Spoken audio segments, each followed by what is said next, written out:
الحمد لله البر الجواد الذي نعمه عن الأبصار بالإعداد المني بلطف الهادي إلى سبيل الرشاد الموفق للتفقه في الدين من اختاره من العباد أشهد أن لا إله إلا الله وأشهد أن محمدا عبده ورسوله لا نبي بعده اللهم صل على سيدنا محمد وعلى آل سيدنا Muhammad amma ba'du. Pertama sekali mari sama-sama kita panjatkan puja dan syukur atas segala nikmat dari Allah Subhanahu wa taala, baik nikmat iman, ihsan, Islam, dan termasuk nikmat kita wujud oleh Allah sebagai umat baginda Rasulullah sallallahu alaihi wasallam. Salawat dan salam tak lupa kita junjungkan kepada baginda Rasul, penghulu Adam, Nabi, dan orang yang paling kita cintai dari dunianya hingga akhirat adalah beliau baginda Rasulullah sallallahu alaihi wasallam. Dan salawat dan salam tak lupa kita berikan kepada sahabat dan al baginda Nabi dan kepada seluruh para generasi tabi'in atau tabi'in, ulama mutaqaddimin, ulama mutaakhirin. Salam ta'zim dan tuan pertama kali kepada Tengku Imam, Tengku Imam Lampung, kepada Tuha Pet, Tuha Lapan, Tengku Geci, dan kepada Gurel dan tuan yang MC benar, dan kepada seluruh pemuda kampung. Alhamdulillah lengkalan bak jamaahnya ada pemuda daripada orang Tuha. Mudah-mudahan tak ada kira Allah, pemuda-pemuda kampungnya jid tabung masa menjadi penolong agama Allah Subhanahu wa taala. Jadi lagi kali disampaikan yang gurau kita nyono. Lagi tuan pegah haba 3 jam tengah. Tanya jawab 3 jam tengah. Maka menan untuk sama dia 3 jam tengah. Tak duduk 1 jam tengah. Ka apa boleh bengok. Ya, maka jadi alhamdulillah mungkin mudah-mudahan insyaallah akan lompat terus. Tapi walaupun menang untuk teori, kita tak kalah. Lalu menanci orang jamaah untuk kamu lem tengah kai pipik mata yang kasihnya bagi tuan nanti. Payah terbagahnya. Menan kan? Jadi tuan jelaskan bacut, ilun pat mantang dan ceramah atau kajian tetap tijum hana lebih. Pakon menan menyona sesi tanya jawab, 3 mengetanya ceramah, 3 mengetanya sesi tanya jawab. Jadi hana teptat, hana bagah dah. Tapi menyona rumpakat, mandum rumpakat dengku baik 3 dengku, 2 jam. Lon 2 jam jadi. Alhamdulillah, 2 jam jadi terbuat alhamdulillah ya. Tapi karena biasa lon tuan menan, 3 mengetanya kajian, 3 tanya jawab, maka insya-Allah kalau kira Allah menyana halangan puas sudah kabeh. Menyana halangan berarti boleh ya. Ya. Kamu ayah kan? Kemudian yang kedua, benar nalum cukup menggurek tanya ojit. Nyo kampungnya pekeh dan harus menjampu bahasa. Karena mungkin saudara katanya dari Jawa, dari Medan yang watelu pegah haba bahasa Aceh. Kamu 10 minit ceramah lagi jinju kita menang kan? Baru dan tuan ceramah di daerah Perlak. Tengah dan ceramah teruk panitia, uya menyonjut nak pegah haba bacut bahasa Indonesia. Lah hati lu perkara pegah daripada kau. Jadi insya-Allah malamnya mungkin akan menjampu bahasa bacut. Dan lebih kepada bahasa Indonesia daripada bahasa Aceh. Karena kita menolong juga saudara kita yang mau mendengar kajian. Apalagi nyo tuan malamnya live. Kadang tu yang ikut kau dari Aceh, dari Jawa, ya, dari Palembang dan seterusnya. Kabeh mukadimah. Ya. Jadi insya-Allah jamaah dirahmati oleh Allah. Malam ini saya ingin sampaikan tentang pentingnya peran ulama dan habisnya ulama sebagai tanda kiamat yang tak akan lama lagi. Jadi 2 buah poin. Pertama, pentingnya ulama. Yang kedua, habisnya ulama merupakan tanda dimulainya kiamat besar. Tapi Walau demikian, saya akan sampaikan dulu tentang tanda kiamat yang memang hari ini kita tak lama lagi akan mengalami, di mana nanti Allah akan menunjukkan kekuasaannya.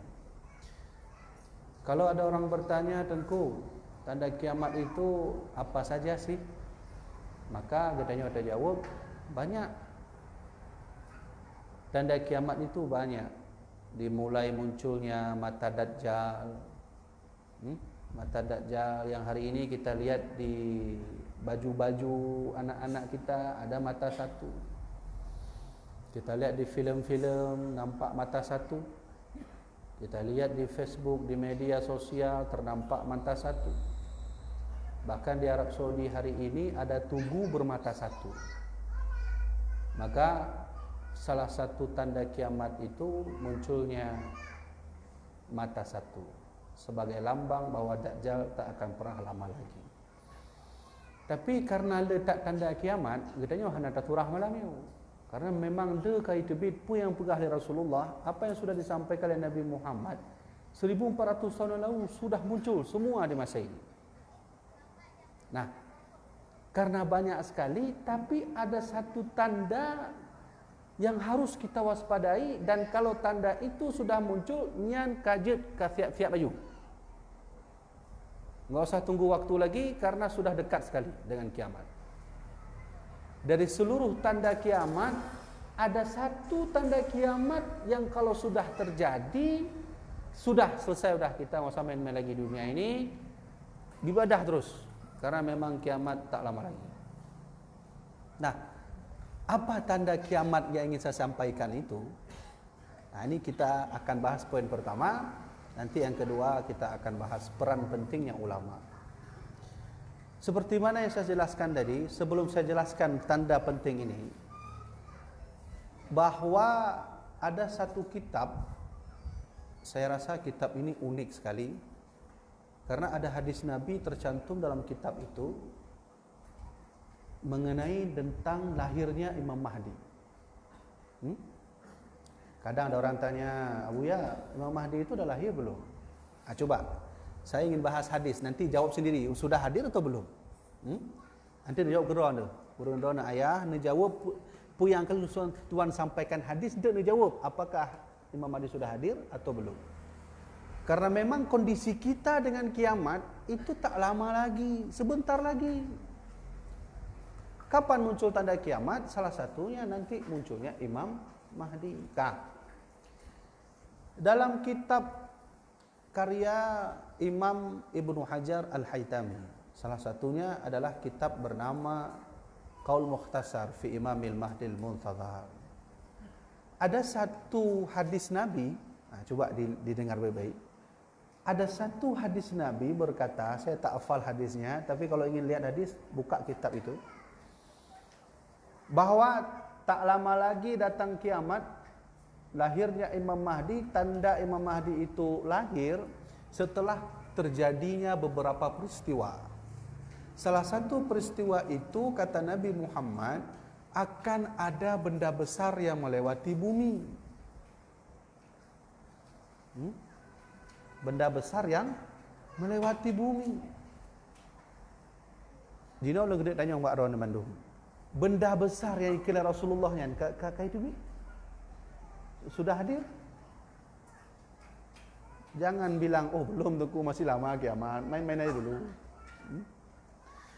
Benda besar kata Rasulullah itu sudah muncul tahun 1983. Sedangkan kita 2020. 21 jangan hitung, karena kalau hitung nanti betul. Tak benar lah.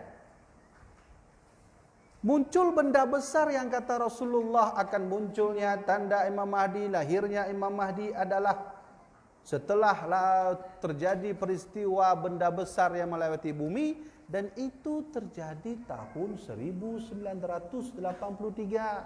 Benda besar itu yang disebut dengan komet Halley. Nyo, so yang jak terulang. Yang adik-adik sekalian yang menonton jak terulang, nak buka buku bab astronomi, nak buka komet Halley. Komet Halley itu termasuk benda luar angkasa yang pernah melewati bumi satu-satunya benda luar angkasa yang paling terbesar. Namanya komet Halley. Bahasa hadis Nabi tadi, sebelum lahir Imam Mahdi akan muncul benda besar. Benda besarnya kayak itu, sudah tahun 1983. Kitanya tuan baduk ini terpegah ju tahun 2020. Pada tu masa antara kitanya orang itu bit penajian komet Halley yang betul. Nama tahun terus kan? Terpegah ju menang kan? Atau 28 tahun lah terpegah ju. 28 tahun. Satu, saya enggak panjang di sini. Nanti kita akan membahas satu tanda kiamat yang sudah muncul, yang memang kalau itu sudah muncul enggak usah lama-lama lagi kita. Maksudnya kita sudah mau menghampiri kiamat besar. Yang kedua, kata Rasulullah, Imam Mahdi tak akan pernah muncul, tak akan pernah lahir melainkan setelah terjadinya yang disebut dengan gerhana bulan. Terjadi selama 2 tahun berturut-turut. Artinya tahun pertama sekali, tahun kedua sekali. Dan itu terjadi tahun 1981, 1982. Gerhana terjadi bak bulan Ramadan. Tahun kurang belah 80 bulan Ramadan tanggai 15 Ramadan. Kemudian tahun yang sama itu bit dalam gerhana bak tanggai 28 Ramadan. Yang dua go terbit gerhana selama 1 tahun bulan Ramadan. Tahun 1982 terjadi lagi gerhana di bulan Ramadan. Sama bulan Ramadan, bedanya tanggal 16, satu lagi tanggal 29. Sudah. Jarak muncul kiamat tadi, jarak muncul gerhana bulan tadi, gerhana matahari dengan masa kita adalah 38 tahun. Kita anggap saja 30 tahun. Netanya mbak gure itu, lehua darinya netanya gure nebuka kitab nepetebut kamu sihat kitab Kashful Ghaibiyah bab tentang Imam Mahdi, nebuka. Di situ tertulis Imam Mahdi akan dinobatkan oleh Allah sebagai Imam Mahdi ketika umur beliau 40 tahun. Menurut riwayat lain 50 tahun. Sedangkan jarak masa, sedangkan kata hadis Nabi tadi tak akan muncul Imam Mahdi sebelum terjadi gerhana, sebelum terjadi melewati bumi, itu tahun 1980-an. Sedangkan kita 2020 menyomenan paduka jarak. Dah buka haju 10 tahun. Sedangkan pendapat ulama dalam kitab Kashful Ghaibiyah akan hadir Imam Mahdi pada umur 40 tahun. Jarak kita dengan Imam Mahdi 10 tahun lagi. Itu secara logika. Dan hanapu wajib iman ngonyan. Tidak boleh kita beriman pasti bahwa Imam Mahdi muncul 10 tahun lagi. Yang harus kita imani, Imam Mahdi pasti turun. Itu yang kita imani.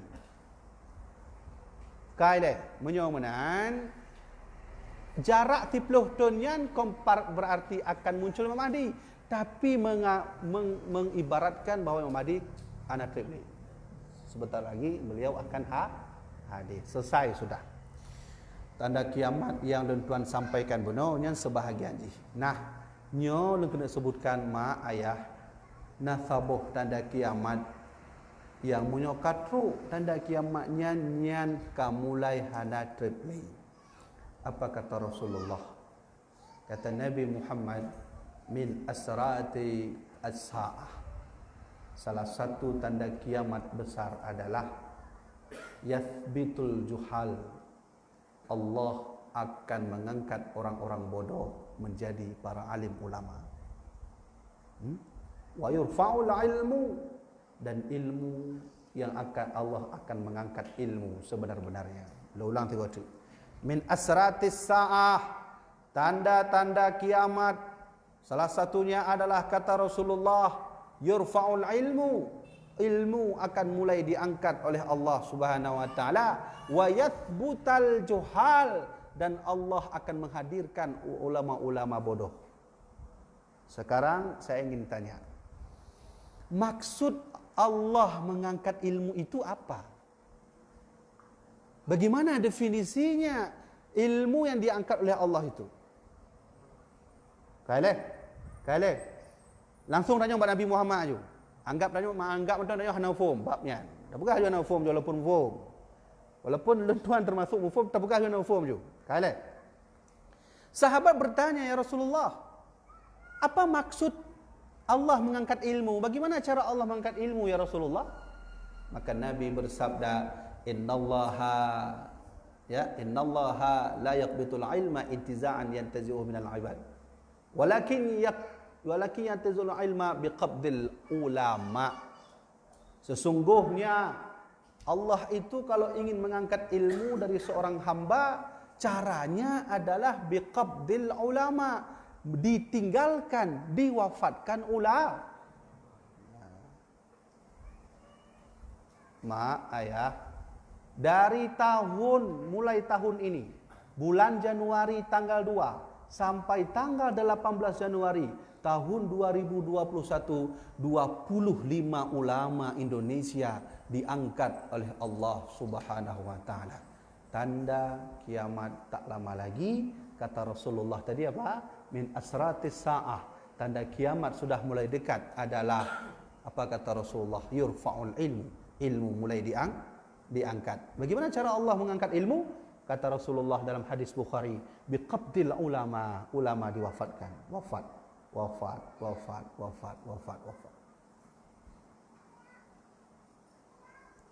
Hana pun main dia punya ulama agak hana dia. Lagi dia santai je. Ulama mati lagi biasa, han mati pun lagi biasa. Coba buka kitab Sirat Salikin. Lebih bagus 1000 orang awam meninggal daripada 1 orang alim ulama. Karena kalau 1000 orang awam meninggal, dunia tak terjadi apa-apa. Kemana leh? Mesti contoh kampung ni ayah nak kemah mesti. Terlebih dulu orang meninggal orang awam, nak pengaruh kampung. Anak apa kecil, tinggal kantor apa kecil. Kemana leh? Anak tu apa? Tinggal kantor tu apa mesti menang. Tapi punya li kampung katanya nak tira ulama raya meninggal, habis pelita ilmu. Selesai sudah, habis. Nak rasanya lagi di Aceh mesti lagi baru karena meninggal lam tura 2 dro yang angkat oleh Allah. Yang pertama almarhum Abuya Jamaluddin Wali. Kan? Ya? Dia diangkat Abuya Jamaluddin Wali, diangkat lagi lah almarhum Abun Bislimum. 2 pendekar Ahlussunnah wal Jamaah diangkat oleh Allah Subhanahu wa taala. Yang memperjuangkan itu Abuya Jamal itu pernah masuk penjara gara-gara betul-betul membela Ahlussunnah wal Jamaah. 2 pendekar diangkat oleh Allah. Maka kalau 1000 orang awam meninggal di kampung, tak ada masalah kampung. Ya kan? Baik tak kerja kecamatan buat kampung, nak masalah habis. Tapi punya tidur ulama berpengaruh urang kecamatan hijak kena, bahkan urang kabupaten gede hijak kena. Ulama yang meninggal. Kah menyomenan kata Rasulullah min asratis saah. Tanda kiamat itu sudah mulai dekat, kata Rasulullah, sudah mulai tidak jauh lagi adalah kata Rasulullah yurfa'ul ilmu sudah mulai diangkat. Bagaimana cara Allah mengangkat ilmu? Nabi langsung menjawab dalam hadis riwayat Imam Al-Bukhari. Apa kata Rasulullah? Allah mengangkat ilmu biqabdil ulama, dengan diangkatlah ulama. Buka berita, coba lihat berita mulai 2 Januari sampai 18 Januari 25 ulama wafat. Hana main-mainnya 25 orang ulama kan di awal tahun 2021. Apa sih tandanya?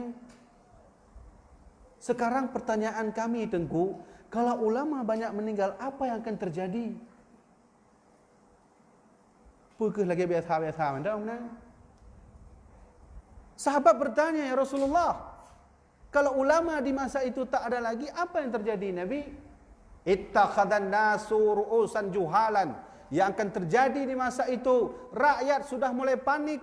Rakyat tak lagi bisa, masyarakat tak lagi bisa bertanya hukum. Dan apa yang terjadi? Mereka akan menganggap dirinya ulama. Ittakhadhan nasu ru'usan juhalan. Nanti di masa itu, ulama-ulama itu banyak dari kalangan orang-orang yang bodoh. Dan apa yang terjadi kata Rasulullah? Fasu'ilu, ketika orang itu bertanya kepada ulama bodoh itu, fa'aftau fadallu wa adallu, yang akan terjadi mereka akan saling menyesatkan, sesat dan menyesatkan. Sekarang sudah mulai. Ulama ini bilang ini sesat, ulama ini bilang itu sesat, padahal sama-sama ulama. Kamu mulai itu kan? Sudah ada kan? Mana pun main-main mesti punya benar. Itu ciri-ciri bahwa ulama sudah mulai tiada. Maka tidak perlu bermain-main lagi kalau sudah begitu. Allah sudah memberi sinyal besar untuk Indonesia. Ada yang salah di negeri kita ini. Ada yang salah. Sehingga Allah memberi sinyal, hei coba lihat, ulama kalian sudah aku ambil 25 orang. Apa masih main-main lagi? Sedangkan kata Rasulullah tadi, min asratis sa'ah yurfa'ul ilmu. Salah satu tanda kiamat diangkat ulama. Kan dia wajib dapat teh Rasulullah kan? Tahu yang dapat teh Nabi Muhammad. Oh nya. Urang dapat teh Nabi Muhammad gaji Nabi Islam juga hana bulan kamu Islam. Menyoba tingkat Nabi kali hikal Rasulullah langsung hana dapat teh le. Ya mahdi rahmatillah Allah, ini sinyal besar. Coba lihat, kita harus peka terhadap kejadian di Indonesia ini. Setelah meninggal ulama, apa yang terjadi? Mamuju terjadi gempa, Manado banjir, Bali banjir. Kita harus peka itu. Kenapa harus peka? Sebagai orang menganggap itu kejadian alamiah. Kamu naleh? Hanya biasa dongku banjir. Kamu naleh? Orang punya kalau banjir biasa. Kalau gempa biasa.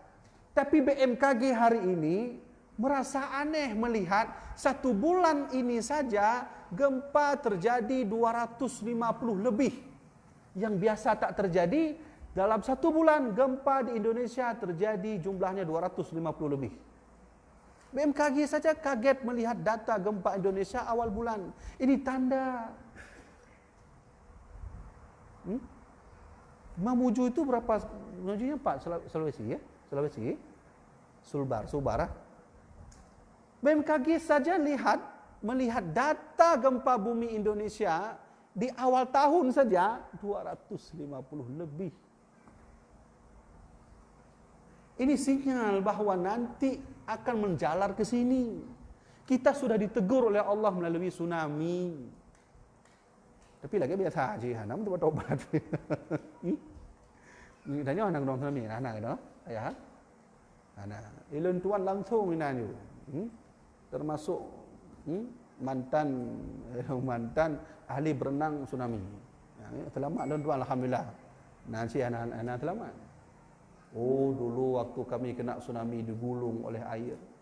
Air sudah hitam, dalam air itu ada paku, ada manusia, sapi, kambing, ayam. Kipas angin leh pupulamnya ni. Truk motor je motor dah. Lamnya ni banyak kamu cawa-cawa lamnya. Waktu kami kena tsunami dulu sudah sama seperti kiamat. Ada yang model orang waktu tsunami datang dia selamatkan mobilnya terkena air. Ada yang model sedang datang gelombang, model orang menyelamatkan hartanya. Persis sama kiamat nanti yang akan terjadi. Dan saya dialami oleh Allah langsung. Seolah-olah Allah berbicara, Habibi, coba kau rasakan bagaimana tanda kiamat yang aku kirim. Dikirim oleh Allah. Kami termasuk daftar orang yang masuk list yang terkena tsunami oleh malaikat-malaikat Allah. Benar kan? Oh, waktu digulung itu tak apa-apa isi dalam. Maka oleh kerana itu, jamaah dirahmati oleh Allah, saya ingin sampaikan sebenarnya ulama meninggal itu adalah merupakan bala bagi kita semua. Maka dalam satu hadis saya ambil dalam kitab Ihya Ulumuddin, kata Rasulullah, kalaulah ulama meninggal, kita merasa biasa-biasa saja, fahuwa munafiqun, orang itu adalah orang munafik. Ya? Saya ulangi lagi, kata Rasulullah, kalau ada ulama yang wafat, kita biasa-biasa saja, menangis enggak, gede gabuk, hana cik, lagi biasa aja, fahuwa munafiqun, dia itu orang munafik.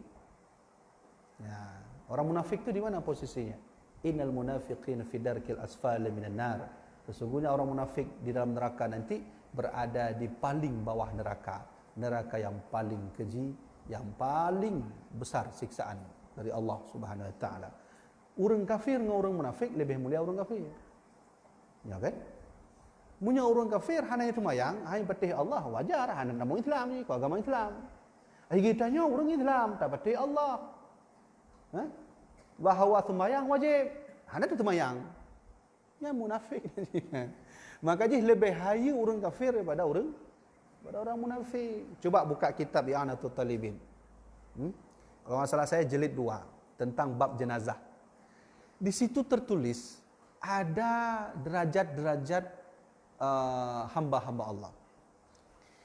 Kita nanti kalau wafat, ruh-ruh itu akan dikumpulkan Allah dalam satu tempat. Pertama, ada ruh disebut dengan ruhul a'zam, ruhul kiram, ruh yang paling mulia, yaitu ruh para nabi. Nabi kalau wafat langsung diletakkan oleh Allah di Jannatul Naim, dalam surga.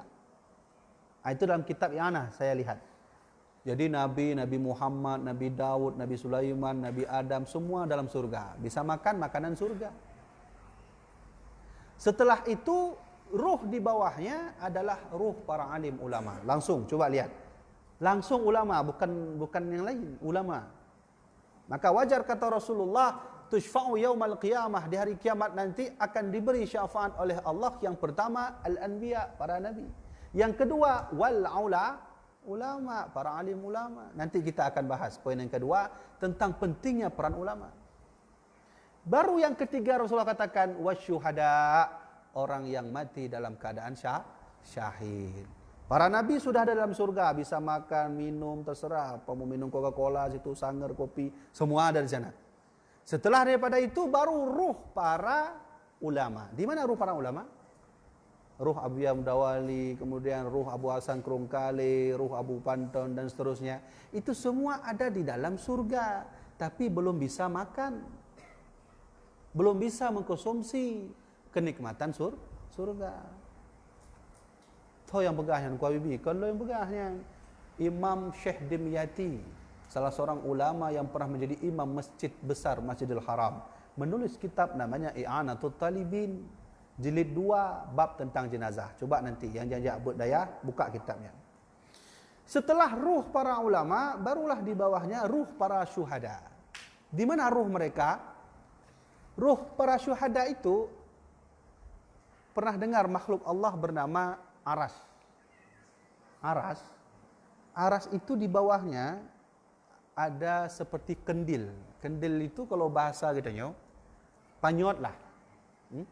Tanya.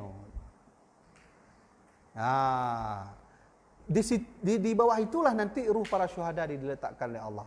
Kemudian di bawah itu lagi ada nanti disebut dengan ruh orang yang solat tapi main skater ya juga. Lu main luhu je main skater ya apa? Paduk B kah? Lu belum ngomong B, antuk lonjok peng 20 lebih. Judi tu. Judi ya, apa ya nak judi. Ilun tuan menyolong ceramah, tapi lom pegah babnya nunggu. Lom pegah bab sekitarnya, karena memang bek tak kenyurung doang nu kamu ide di Aceh besar lebih parah dah. Nah yang model belah pusat ngan skaternya, yang skater dah nanti lumayan, tapi urun cerita. Iji waktu main skater kan itu bit peng game yang disebut untuk 50 B mana kan? Kita jangan apa murah. Hilang lontanya, dah lumayan. Jadi dengan peng 20 B-nya, dia tak boleh berusaha nunggu. Tak boleh berusahanya, payah transfer lah. Mandiri apa? Padu B, terus B. Padu harga, lah apa harga? Leh padu punya 50 B, leh 200 B. Judi. Orang kalau sudah sholat, datang ke warung kopi main judi, itulah yang disebut oleh Nabi Muhammad nanti, orang beriman tapi bermaksiat. Di mana ruhnya? Antara bumi dan langit. Itu masih mending lah. Tapi ada satu sifat yang paling bahaya. So, yang pegiat tifutnya, maka amalan-amalan yang dikerjakan berkurang. Habis solat, dia lakukan amalan itu, berkurang pahalanya. Apa kata Rasulullah? Al-hasadu ya'kulul hasanat. Ada satu sifat yang bisa membuat pahala kita menghilang, terkikis. Namanya hasud, hasad. Hasad itu apa? Enggak senang lihat saudara yang sendiri sedang bahagia. Hasad namanya. Tetangga baru dapat gaji, beli mobil. Udah beli mobil. Kita enggak senang, bilang sama bang, belilah mobil satu. Tetangga udah beli. Mahal kali dek, tetangga Ford dia beli. Ya kita Ford juga. Udahlah banting suami bantinglah tulang untuk cari kerja. Udah beli mobil Ford juga. Tetangga beli pesawat. Dia pun minta beli pesawat. Enggak senang lihat saudaranya bahagia. Maka itu kata Rasulullah hasad. Maka hati-hati ibu-ibu, ayah-ayah ludah hormati. Hasad itu kata Rasulullah ya'kulul hasanat, akan memakan kebaikan, pahala dimakan terkikis. Kama ya'kulun nar al-hatawa, sama persis kata Nabi, api memakan kayu. Sudah pernah lihat api makan kayu? Api makan kayu punya hantam negalan, buka YouTube anda. You know mandum kan apa YouTube? Jadi kalau YouTube mandum. Coba lihat kayu dimakan api sikit habis kan? Habis, begitulah hasad. Maka bahaya. Orang kadang habis umrah pulang ke sini udah buat sifat hasad, habis pahala umrah. Sudah di bawah ruh orang beriman tapi dia bermaksiat disebut dengan ruh orang kafir. Berada di mana dia posisinya? Berada pada bawah bumi.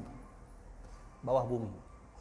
Baru setelah itu ruh paling hina yang disebut dengan ruhul munafik, yaitu ruh orang munafik. Di mana? Fidarkil asfali minan nar. Di sijin. Sijin itu artinya 7 lapis bumi paling bawah. Nah, maka orang munafik itu adalah salah satunya, tanda orang munafik sifatnya adalah ketika ulama wafat dia biasa-biasa saja. Saya ulangi lagi ibu-ibu, ayah-ayah yang saya hormati. Kalau sudah 25 ulama dipanggil Allah, setelah itu terjadi gempa, setelah itu terjadi puting beliung, sudah itu terjadilah banjir, ingatlah baik-baik, itu sinyal terbesar dari Allah bahwa Allah sudah mulai marah dengan bangsa kita ini. Kita dengan Malaysia berbeda. Dulu Malaysia diberi Inggris. Kita merebut kemerdekaan ini dengan darah, nyawa, darah, keringat, jiwa dan raga untuk memerdekakan bangsa ini. Allah melihat perjuangan itu. Lalu karena Allah sayang, Allah kasih, hai warga Indonesia, aku berikan engkau nikmat terbesar dengan kemerdekaan bangsa Indonesia. Kalian merdeka. Di dalam hasil minyak bumi di situ. Indonesia salah satu negara yang paling banyak menghasilkan alam. Minyak bumi, permata, batu. Ini lagi baru orang musim batu hijau. Lehnya gadah tu. Aneh kan? Leh tebit medua ton, peduk ton nanti ton apa kah? Lehnya hana leh. Giok tablong 1 juta wai ubin no. Dino hana lagu terbe lagu. Bang lu Hawaii gupi bang giok mata hana lagu bang lagi mah. Poyangon peng cit.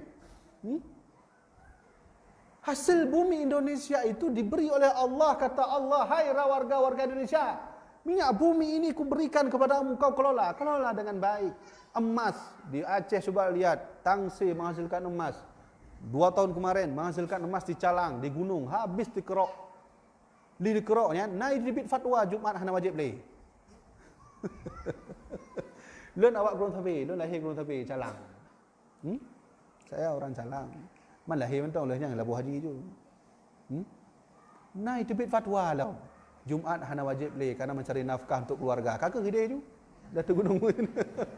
Hal itu bayang leh ya. Wati dengar hana wajib leh Jumaat. Ni urung awam makin hayu kan. Oh bahagia dah awayan.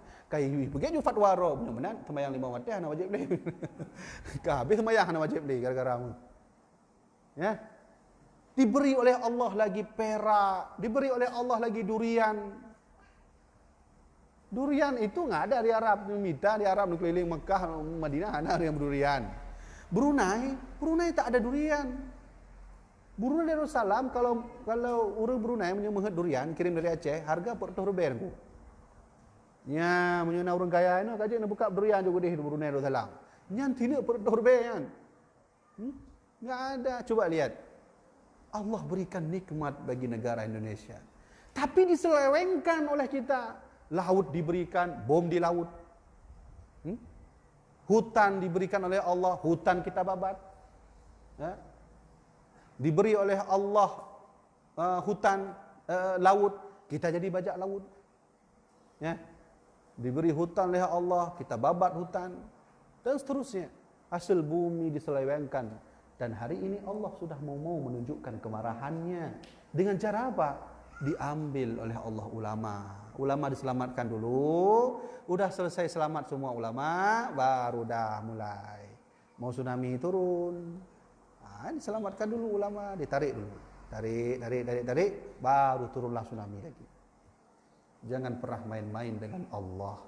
Kalau Allah sudah marah, enggak ada tempat berlindung. Mau di bulan pun enggak ada tempat berlindung. Ya. Ini kita sekarang sedang mengundang amarah Allah. Ulama diintimidasi, dihina, difitnah oleh negara kita sendiri. Saya tak menghina Indonesia ini, tapi saya harus sampaikan ini.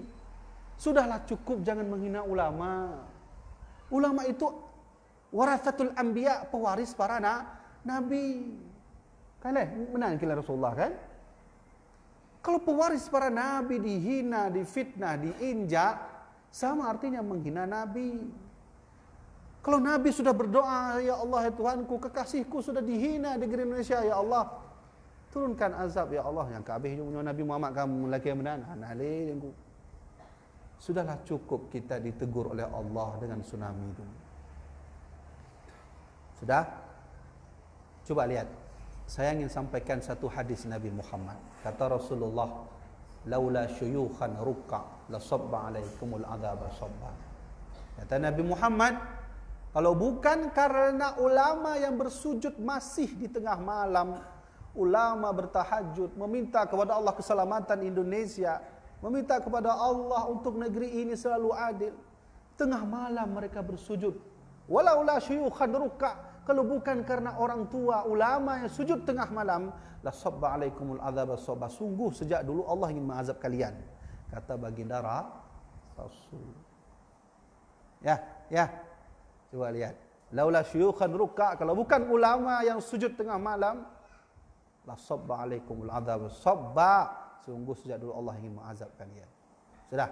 Kalau begitu kita ambil kesimpulan pada poin pertama. Apa poin pertama?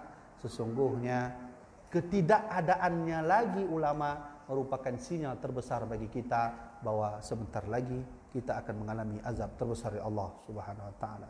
Wallahu alam, tak tahu. Mungkin nanti turun bukan gempa bumi lagi, turun seperti azab kaum Nabi Lut dulu. Ya. Batu terbakar dari atas. Dulu kan Nabi Lut begitu kan? Allah mengutus 2 malaikat. Malaikat, ya Allah. Aku sudah mendengar doa Nabi Lut bahwa dia tak sanggup lagi untuk berdakwah kepada umatnya. Turun malaikat. Iya ya Allah. Turun malaikat. Datang 2 orang malaikat kepada Nabi Lut. Nabi Lut, iya, kami malaikat. Bagaimana? Nabi Lut sebelum subuh perintah Allah, engkau dan orang-orang pengikut berangkat. Ada apa? Kami ingin mengazab kampung engkau wahai Lut. Coba lihat, begitu kan? Sama seperti hari ini ulama diangkat dulu, diajak pergi, disuruh pergi oleh malaikat. Cuma bedanya diwafatkan, berangkat, dah selesai semua. Wallahualam, mungkin nanti bulan Februari 30 ulama meninggal. Kita dari Aceh, Habib Ali ya, Habib Ali, perwakilan dari Aceh yang Allah tarik ya nyawanya. Man tergolong tahun 2020 sah kan yang meninggal ilham kan? Tahun 2020 akhir Desember. Ulama besar juga meninggal. Abu Din di Bakoi Aceh Besar. Termasuk Abu sih, Gure. Kemudian meninggal ilham Abu Waluh Gade. Ulama yang tariknya. Kau orang biasa. Orang biasa nak puyok lengku. Dia mudah dah gantau. Orang biasa. Punya ulama gimana gantau? Tak gantau ulama api payah tak? Harus tajak abut lah haji 20 tahun. Kemudian harus bantu agama Allah 50 tahun nilai baru cakap ulama. Punya orang awam mudah. Punya orang awam lagi biasa juga anak sekolah anak kuliah apa lagi buat biasa tu. Sudah selesai. Oleh karena itu yang harus kita kerjakan hari ini adalah tolong ulama jangan dihina, jangan difitnah. Mari kita jaga ulama. Duduk dengan ulama, berdoa kepada Allah, ya Allah turunkan lagi lah ulama menjadi pelita kehidupan kami, ya Allah. Kami kalau tak ada ulama kami tak bisa hidup, ya Allah. Lebih baik kami miskin tak ada duit, tapi kami bisa membela agamamu, bisa membela kekasihmu para alim ulama. Untuk apa menjadi orang kaya tapi kita dihina oleh Allah, tak dekat dengan ulama? Maka poin pertama yang saya sampaikan di sini adalah kalau begitu ayo sama-sama kita jaga ulama. Mungkin di Langsa ini ada beberapa ulama. Datang kita duduk jaga baik-baik. Sudah? Pertama, yang kedua, poin yang kedua. Terkadang orang bertanya, apa sih penting ulamanya itu? Peran ulama itu di mana pentingnya sehingga Allah menjadikan ulama sebagai generasi kedua paling alim setelah para nabi dan rasul. Buktinya nabi sendiri yang berkata, "Tusyfa'u yaumal qiyamah al-anbiya." Nanti di hari kiamat Allah akan beri syafaat kepada para nabi. Selesai semua baru para ulama. Saya ingin sebutkan sejarah sedikit saja. Sejarah peran ulama bagi bangsa Indonesia. Kalau tak ada ulama, saya yakin Indonesia tak akan pernah ada. Tak akan pernah ada. Kalau bukan karena ulama yang maju ke depan, Indonesia tak ada. Kalau bukan karena Aceh, Indonesia pun tak akan pernah ada. Ini apa yang disebutkan sejarah? Karena Allah memerintahkan kepada kita untuk baca sejarah. Wa kullan naqussu 'alaika min anba'i rusul. Allah saja memberi nasihat kepada Nabi, wa kullan naqussu 'alaika min anba'i rusul Muhammad. Di dalam Al-Qur'an sudah aku terangkan bagaimana kisah Nabi Musa, bagaimana kisah Nabi Isa, bagaimana kisah umat Nabi Lut, bagaimana kisah Fir'aun. Ma nuthabbitu bihi fu'adak, dengan kisah itu Muhammad agar hatimu tentram. Allah mengajari kisah kepada baginda Rasul. Oleh karena itu, di malam ini saya ingin memberi sedikit kisah tentang peran penting ulama di Indonesia ini. Anak pun nang lain lagi, kita tinggal di Indonesia. Kecuali mungkin nawak Malaysia ini, anak kan? Coba lihat baik-baik. Kita flashback sedikit. Natom kalau almarhum Abu Mudawali merompok dengan Soekarno di foto. Di Google pernah lihat? Pernah. Alahnya munyahanan kalon nak buka long tu Google. Nya nak tanya malam tengku Google-nya apa? Nya tanya baru lain tu. Google-nya apa? Cuba buka Google, lihat internet, ada satu foto almarhum Abu Mudawali dengan Insinyur Soekarno sedang berdialog. Sudah. Apa sih yang dibahas oleh dua orang ini? Kamu lihat? Yang tengah dibahas oleh Abu Mudawali dua dengan Soekarno itu apa? Coba, mari kita baca sejarah. Sebelum datang almarhum Abu Mudawali ke Istana Bogor, kita putar sejarah dulu. Dulu ketika Soekarno ditangkap sebelum kemerdekaan bangsa Indonesia, 1945, Soekarno ditangkap Belanda waktu itu. Karena Belanda menginginkan Indonesia tidak boleh ada negara Indonesia, tetap masih dalam jajahan.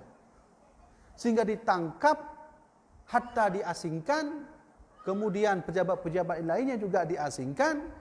Ketika itu hampirlah pesimis orang-orang Indonesia yang ketika itu menganggap tang hanjadeh Indonesia. Merdeka tak jadi. Frustasi. Di mana bukti frustasinya Soekarno waktu itu? Diangkatlah ibu kota Indonesia di Biren. Walau hanya 1 bulan. Anda dengar sejarahnya kan? Ya kan? Itu tanda frustasinya. Kemudian Soekarno ketika itu ditangkap. Aceh yang ikut membantu Indonesia, dibangkitkanlah yang disebut nanti dengan perjuangan Radio Rimba Raya. Nyan pegaduh sejarahnya, walaupun lah buku-buku tu kulah hana maknya. Leh sengaja pegaduh sejarah katanya, leh pun wallahu alam. Hana alam sejarah, kurikulum sejarahnya. Radio Rimba Raya itu punya orang Aceh. Ketika pesimislah para pejabat negara untuk memerdekakan bangsa ini, Aceh yang bergerak, ipiplungnya negara Radio Rimba Raya. Truk bak sabah hutun, diputar. Iberi haba, Thailand, kami siap merdeka. Amerika, kami tetap akan merdeka. Swiss, kami tetap akan merdeka. Wahai Jepang, kami tetap akan merdeka. Semua suara masuk ke Amerika, ke Inggris. Wallahu alam dipat bangkai radionya pakai publio, ana fumnya. Nyan mau ada harganya. Radio Rimba Raya itu diputar sehingga Belanda mencari Radio Rimba Raya untuk dimusnahkan, enggak dapat. Orang kitanya truk bautunya, diterima oleh orang lain bautunya. Kitanya tak peluang lain. Radionya melek pak lain.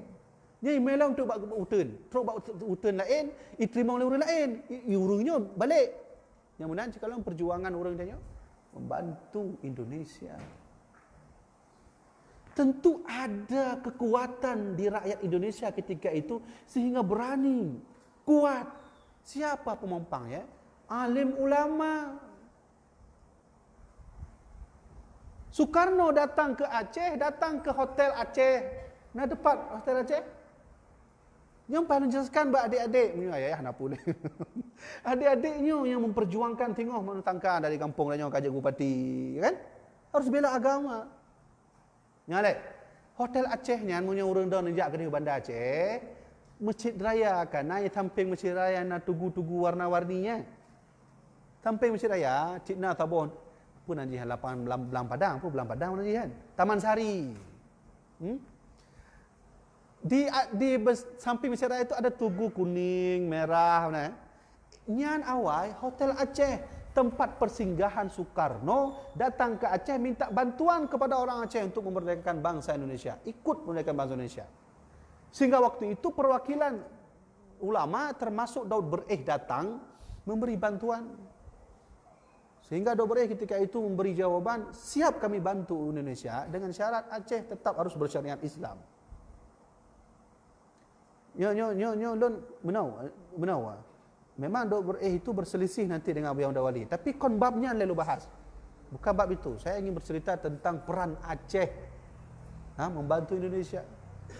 Kala sehingga datanglah seorang orang kaya bernama Tengku Cik di Markam. Tengku Cik di Markam itulah yang menyumbangkan beberapa kilo emas sehingga diabadikan di Monas hari ini. Tengku Cik di Markam. Hanya tulis sejarahnya dalam buku sejarah pula. Nah tulisnya anak-anak yang tergulanya dah. Ditulis kat Tengku Cik di Markam yang membeli beberapa kilo. Kemudian para alim ulama juga ikut membantu bangsa Indonesia dengan cara mandum Tengku Imum turun kampung.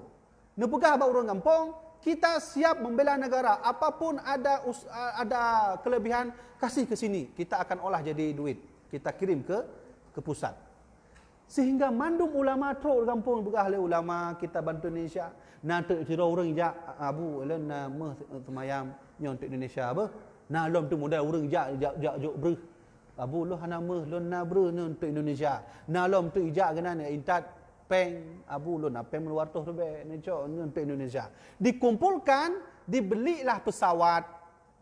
Ni kalian peran ulama, dibeli pesawat Selawah 001, Selawah 002, Selawah 003. Inilah pesawat cikal bakal yang disebut nanti pesawat Garuda Indonesia. Garuda Indonesia ini cikal bakalnya ini, kakeknya ini. Hana itu dalam sejarahnya. Mandekupat baca ilun menau, ilun tuan, galak dak belum rumpok ngan urung-urung tuha. Runtuha ke tuha dah. Lem berumpok lelaki itu. Abu nujuk ti alai bagi kopi. Kah ke lelaki cerita Abu tun peduk dep. Dia pegang tok tunyo. Oh masa Jepang Abu. Ya masa Jepang. Masa Jepang gimana Abu? Cerita dia. cerita. Ilon lebih sahih lon tanya mana daripada baca buku. Munyo tak baca buku kadang tu diolah oleh orang lain. Kata-kata tu naik tambah ini. Tapi punya orang yang langsung mengalami sejarahnya lebih sahih. Lebih benar sejarahnya. Dibelilah Selawah 001, 002 dikirim untuk Soekarno. Soekarno berangkat menuju ke Amerika. Memproklamirkan bangsa Indonesia menuju ke Swiss, menuju ke Inggris dengan pesawat Selawah 001. Bantuan siapa? Orang Aceh. Siapa yang suruh? Ulama. Jangan pernah meremehkan ulama. Kalau tak ada ulama Aceh, maka sungguh tak ada Indonesia ini. Tapi disayangnya sejarah itu ditutup. Wallahu alam, ada pihak yang tak mau mengungkapkan sejarah itu. Ya. Atau mana orang kita nyobek, oh hayu dah orang Aceh, alhamdulillah lo je orang Aceh. Hanapu pahaya hira orang Aceh. Apa jasa orang Aceh untuk bangsanya?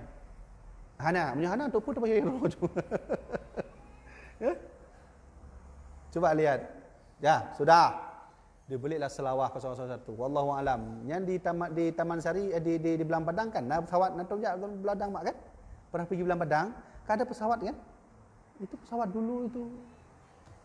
Siapa yang orang Jakarta di sini coba pergi ke Taman Mini. Taman Mini itu ada rumah Aceh. Di samping rumah Aceh ada pesawat. Wallahu alam apakah itu dulu Selawah bantuan orang Aceh atau itu pesawat replika biasa. Sudah. Yang lon tepu pesawat nombor ilek kai pula oleh awak Indonesia ke Singapura. Inilah cikal bakal pesawat Garuda Indonesia. Aceh. Kale. Insinyur Soekarno sudah dapat bantuan dari orang Aceh. Sudah terbangun dia. Menjadi presiden pertama bangsa Indonesia. Sudah. Ketika sudah menjadi presiden pertama, terjadi polemik di kalangan ulama tahun 1950-an. Apa yang terjadi? Para alim ulama mulai mengatakan Presiden Soekarno tak sah jadi presiden karena tidak sesuai dengan aturan Islam. Tidak sesuai dengan kitab Islam. Kitab kuningnya. Itu bid kan. Mulai bermunculan habanya. Sehingga Soekarno ketika itu hanya hayu Soekarno kan.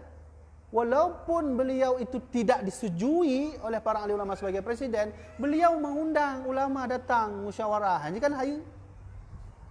Nyan hayu presiden nyan walaupun dihina. Oh, len tifut bro, tolong nasihat lon tak najak atau bah kamu jak. Kan Soekarno begitu. Begitulah Soekarno, presiden yang saling menghormati pendapat orang. Maka teruklah ulama dari Indonesia, dari Jawa, dari Jakarta, dari Padang, dari Aceh, perwakilan dua ulama, Abu Hasan Kurungkale dan Abu Syekh Muhammad Wali Al-Khalidi. Berangkat dua orang ulama ini menuju ke Istana Bogor untuk memberi jawaban, ikut memberi jawaban sahkah Presiden Soekarno jadi presiden atau tidak. Yang kehnya untuk gambar yang dalam Google-nya. Google kan? Buka Google, tulis mentang Abu Muhammad Wali dengan Soekarno. Ada sedang berdua beliau. Soekarno sedang pedang kopi, Abu Muhammad Wali sedang pegang tasbih. Ini nanti itu sejarah begitu. Sampai ke Istana Bogor, ketika itulah para alim ulama mulai memberi jawaban. Hampir semua ulama memberi jawaban Soekarno tetap tidak sah jadi presiden dalam aturan Islam. Maka Soekarno meminta dari Aceh, bagaimana pendapat ulama Aceh? Bangun. Maka Abu Muhammad Wali nepegah bak gure gonyan Abu Hasan Kurungkale, Abu laki izin belum beri jawaban. Silakan ya. Berangkat. Maka baru situlah Abu Muhammad Wali memberi jawaban. Soekarno sah jadi presiden dengan syarat ad-darurah bisyaukah. Itu bit bahasa Al-Marwawiyah. Ad-darurah bisyaukah. Apa arti ad-darurah bisyaukah? Seolah-olah waktu ketika itu Tak ada pemuda yang paling kuat yang ditakuti Amerika dan Inggris kecuali Soekarno. Tak ada. Seandainya kita katakan Soekarno tidak sah, yakinlah pemuda waktu itu tak ada seperti Soekarno. Maka ad-darurah bisyaukah, mudah-mudahan kajit Soekarno maju leku. Karena masa Soekarno memimpin, Amerika takut dengan Soekarno. Di mana takutnya Amerika? Ketika salah satu CIA, ya, FBI ditemui Soekarno langsung dalam pesawat mengikut jamaah rombongan Soekarno, mata-mata Amerika. Oh, Soekarno ni otaknya kuat ya. Dia tahu siapa intel dalam itu. Ditakuti Amerika. Inggris begitu juga. Kuikile Soekarno, Amerika kita serika, Inggris kita linggis. Nah, apa? Amerika kita serika, Inggris kita linggis. Maka kata Abu Yahya Mudawali, kalau begitu tidak ada pemuda yang seperti beliau. Kalau begitu angkat. Ulama Jawa meminta referensi. Dari mana, wahai Ustadz Muhammad Wali? Dari mana kau dapat jawaban itu? Aku dapat dari kitab Tuhfatul Muhtaj. Ini tanda ulama kita dulu alim. Kau lagunya puak alim ro, munyonya kan lagunya kan urang puak alim ro. Masa dulu dijawab Tuhfatul Muhtaj. Dibuka ulama Jawa, ternyata didapatlah dalam kitab Tuhfatul Muhtaj. Ketika itu ulama semua sepakat Soekarno sah menjadi presiden. Datanglah Soekarno ke Abu Yahya Mudawali. Inilah yang difoto nanti itu. Menawarkan kepada Abu Yahya menjadi Menteri Agama pertama Indonesia. Hana dalam sejarahnya. Minta ba Google hana cik. Karena lu tanya langsung ba urun tuha awai le bohaji. Yang ketuha-tuha dah. Ternyata orang awai mengingat sejarahnya lebih kuat daripada teringat draw je lupa pegala baju belum. Ya? Urun tuha yang kedua je abu mana baju abu. Oh yang kedua. Tapi punya sejarah, tinggal dah sejarah.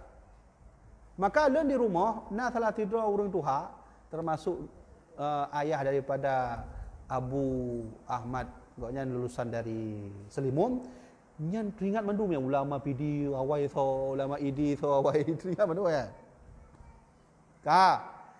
Ketika itulah ditawarkan oleh Soekarno menjadi menjadi Menteri Agama pertama Indonesia.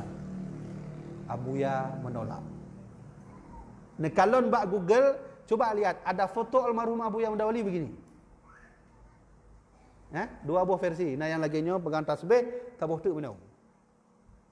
Nyalon tanya orang mbak urang cik gede lah buah haji. Tanya, yang pui pegah lah Abu Yahya Mudawalinya. Ditanya. Ditolak menjadi Menteri Agama pertama. Lalu diberilah hadiah. Semua hadiah Soekarno berikan kepada beliau, beliau tolak. Cuma satu hadiah beliau terima. Jengset. Pemberian Soekarno, dikasih Soekarno jengset. Jengset itulah dibawa ke Aceh, ditaruh di gedung Permata Intan. So yang terjak Labu Haji? Nah lah mungkin kan? Yang kali jak Labu Haji, nah tabuh gedung yang lagi piramida, yang ikut rumah almarhum Abu Yahya Nasir. Yang di atasnya bulat kan? Lagi piramida ni. Tapi bulat yang tengah. Ini tempat jengset awal. Hingga di Aceh Selatan, salah sebuah pesantren yang na listrik katanya adalah Darussalam Labuan Haji. Pemberian Soekarno. Mudah-mudahan saya ingin katakan kalau begitu Indonesia ini sangat lekat dengan para alim ulama. Seandainya tak ada ulama dulu, maka tak ada Indonesia. Saya rasa mungkin cukup segitulah saya sampaikan peran ulama. Sesungguhnya peran ulama itu besar sekali, banyak sekali. Kalau ingin cerita, nasib hotel tang. Ya. Selain itu ulama juga mengajari kita bagaimana cara hidup yang baik. Alhamdulillah hari ini kita bisa solat. Karena siapa? Tukang becak? Bukan, karena ulama. Alhamdulillah hari ini saya bisa faham, bisa baca Al-Quran. Karena siapa? Karena ulama. Hari ini saya bisa mengenal Allah, dekat dengan Allah. Mengenal Nabi Muhammad. Karena siapa? Karena ulama. Ya. Tapi Allah sedang menegur bangsa kita ini. sebahagian di negeri kita ini banyak juga orang-orang yang mencoba mengintimidasi ulama. Kekasih Allah, pewaris Nabi, ditendang. Abu Hamka dipenjarakan. Nah, Abu Hamka, Abu Hamka dipenjarakan. Siapa lagi yang pernah ulama-ulama dipenjarakan waktu itu? Abu Hamka, tolong ya. Alah to yang ulama Jawa kan. Termasuk pendiri Nahdlatul Ulama Kiai Haji Hashim Asy'ari. Kiai Haji Hashim Asy'ari dipenjarakan, diinjak tangannya, nyo lagi nyo buru. Nah, nyo jaroknya diinjak sehingga patah tangannya. Tapi satu-satunya ulama dari Jawa yang juga ikut memerdekakan bangsa Indonesia adalah Kiai Haji Hashim Asy'ari. Tamu penjara. Abu Hamka dipenjarakan. Dalam penjara itulah beliau menulis kitab. Tulis. Keluarlah kitab namanya Tafsir Al-Azhar. Ya, tebak we yo. Ulama dalam penjara nulis kitab. Tanya dalam daya ada tulis apa? Abu Hamka. Sudah, kalau begitu ibu-ibu yang saya hormati, begitu peran ulama terhadap bangsa ini. Kalau seandainya tak ada ulama, saya yakin Islam di Aceh juga tidak akan pernah ada. Kita sudah simak bagaimana sejarah Indonesia tadi. Sebelum Indonesia ada, juga hadir Abdul Rauf As-Singkili. Juga hadir Hamzah Fansuri. Hamzah Fansuri telah tiru murid bernama Syekh Syamsuddin As-Sumatrani. Orang yang sangat berjasa memerdekakan Malaka daripada Portugis. Ulama. Orang Malaka di Malaysia sangat menghormati ulama Aceh. Kenapa? Mereka tahu Malaka waktu itu, kalau tidak ada Syekh Syamsuddin As-Sumatrani, Portugis menguasai Malaysia. Ya. Sebelumnya lagi ada seorang raja nanti Sultan Malikus Soleh. Nama aslinya Merah Silu.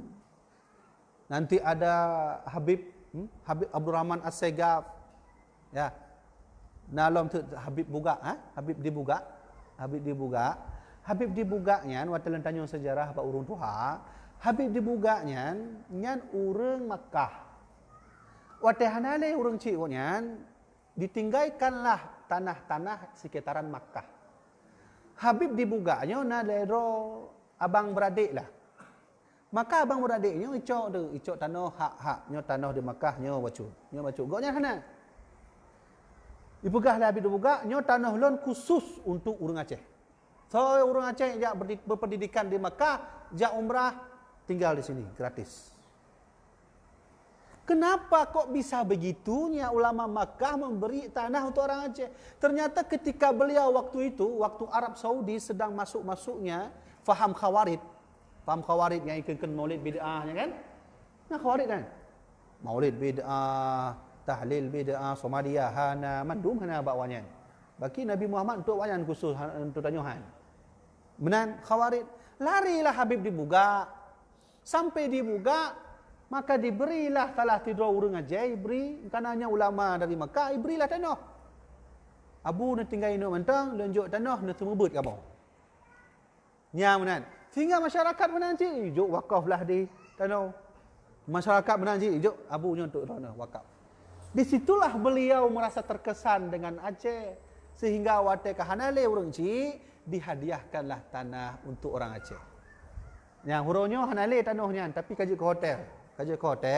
Tapi walau menan, hotel yang di atas tanah orang Aceh nya, so mantau orang Aceh jawab hotelnya diskon. Oh, hayu Aceh betul kan? Diskon dan seterusnya. Maka inilah peran para alim ulama. Tapi alangkah disayangnya mereka sudah mulai pergi menjauhi kita. Dan mereka tak menjauhi, tapi Allah yang berkehendak memanggil mereka.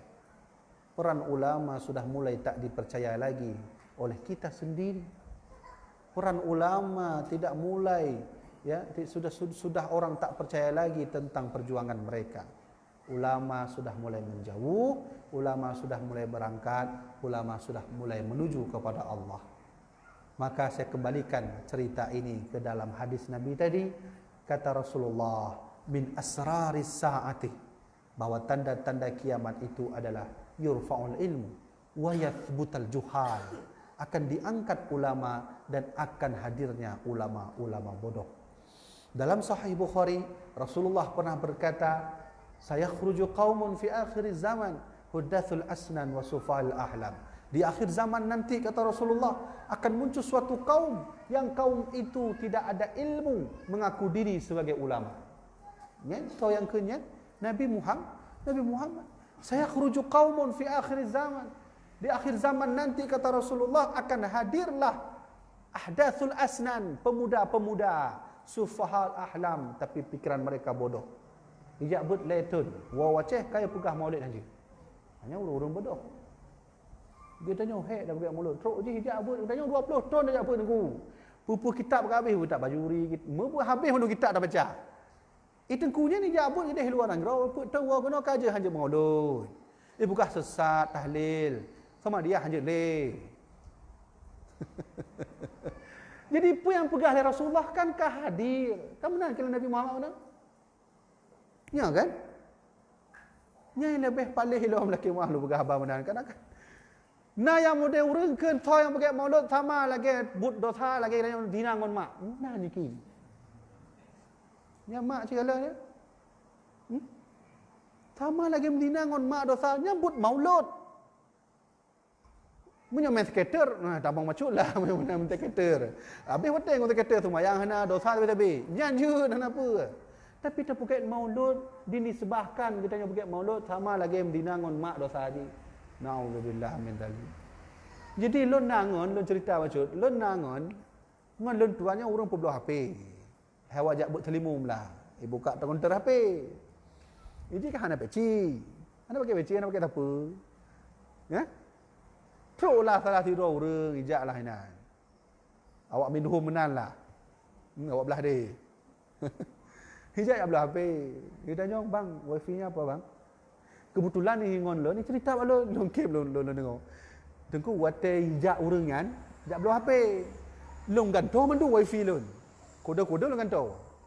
Kebetulan pah cik tanya lewatnya, bang, ni kodenya apa? Maulid Nabi. Bukan lengon lo ni. Yang benar bang, serius. Ya, Maulid Nabi kodenya, kode wifi. Ipu dua HP berangkatnya. Ya kan? Bak kode wifi bengeh pula mau orang bukit Maulid. Auzubillah min dzalik. Padahal Imam Zarhuni belum pong Rasulullah ni tanya langsung pada Nabi Muhammad, Nabi, kiban hukum orang bukit Maulid jut Nabi. Ibu kali Rasulullah, siapa saja umatku yang mengadakan maulid karena rindu dan sayang kepada aku, maka aku rindu dan sayang kepada mereka. Yang melumpuk Imam Zarhuni langsung melumpuk Rasulullah. Jadi orang melumpuk Nabi Muhammad, nak patih rana. Menyanahan patih berarti kan menyalahi hadis Nabi. Puiklah Rasulullah, lam yabqa minan nubuwah, tidaklah tersisa mukjizat Nabi kecuali selain Al-Quran al-mubasyirat. Sahabat ana hukumnya. Mahi al-mubasyirat ya Rasulullah? Mubasyiratnya apa? Ru'yah salihah, bermimpi dengan aku. Ya, Imam Zarhuni ilun kahek lo minta fatwa tentang masalah maulidnya. Ternyata mandum ulama setuju.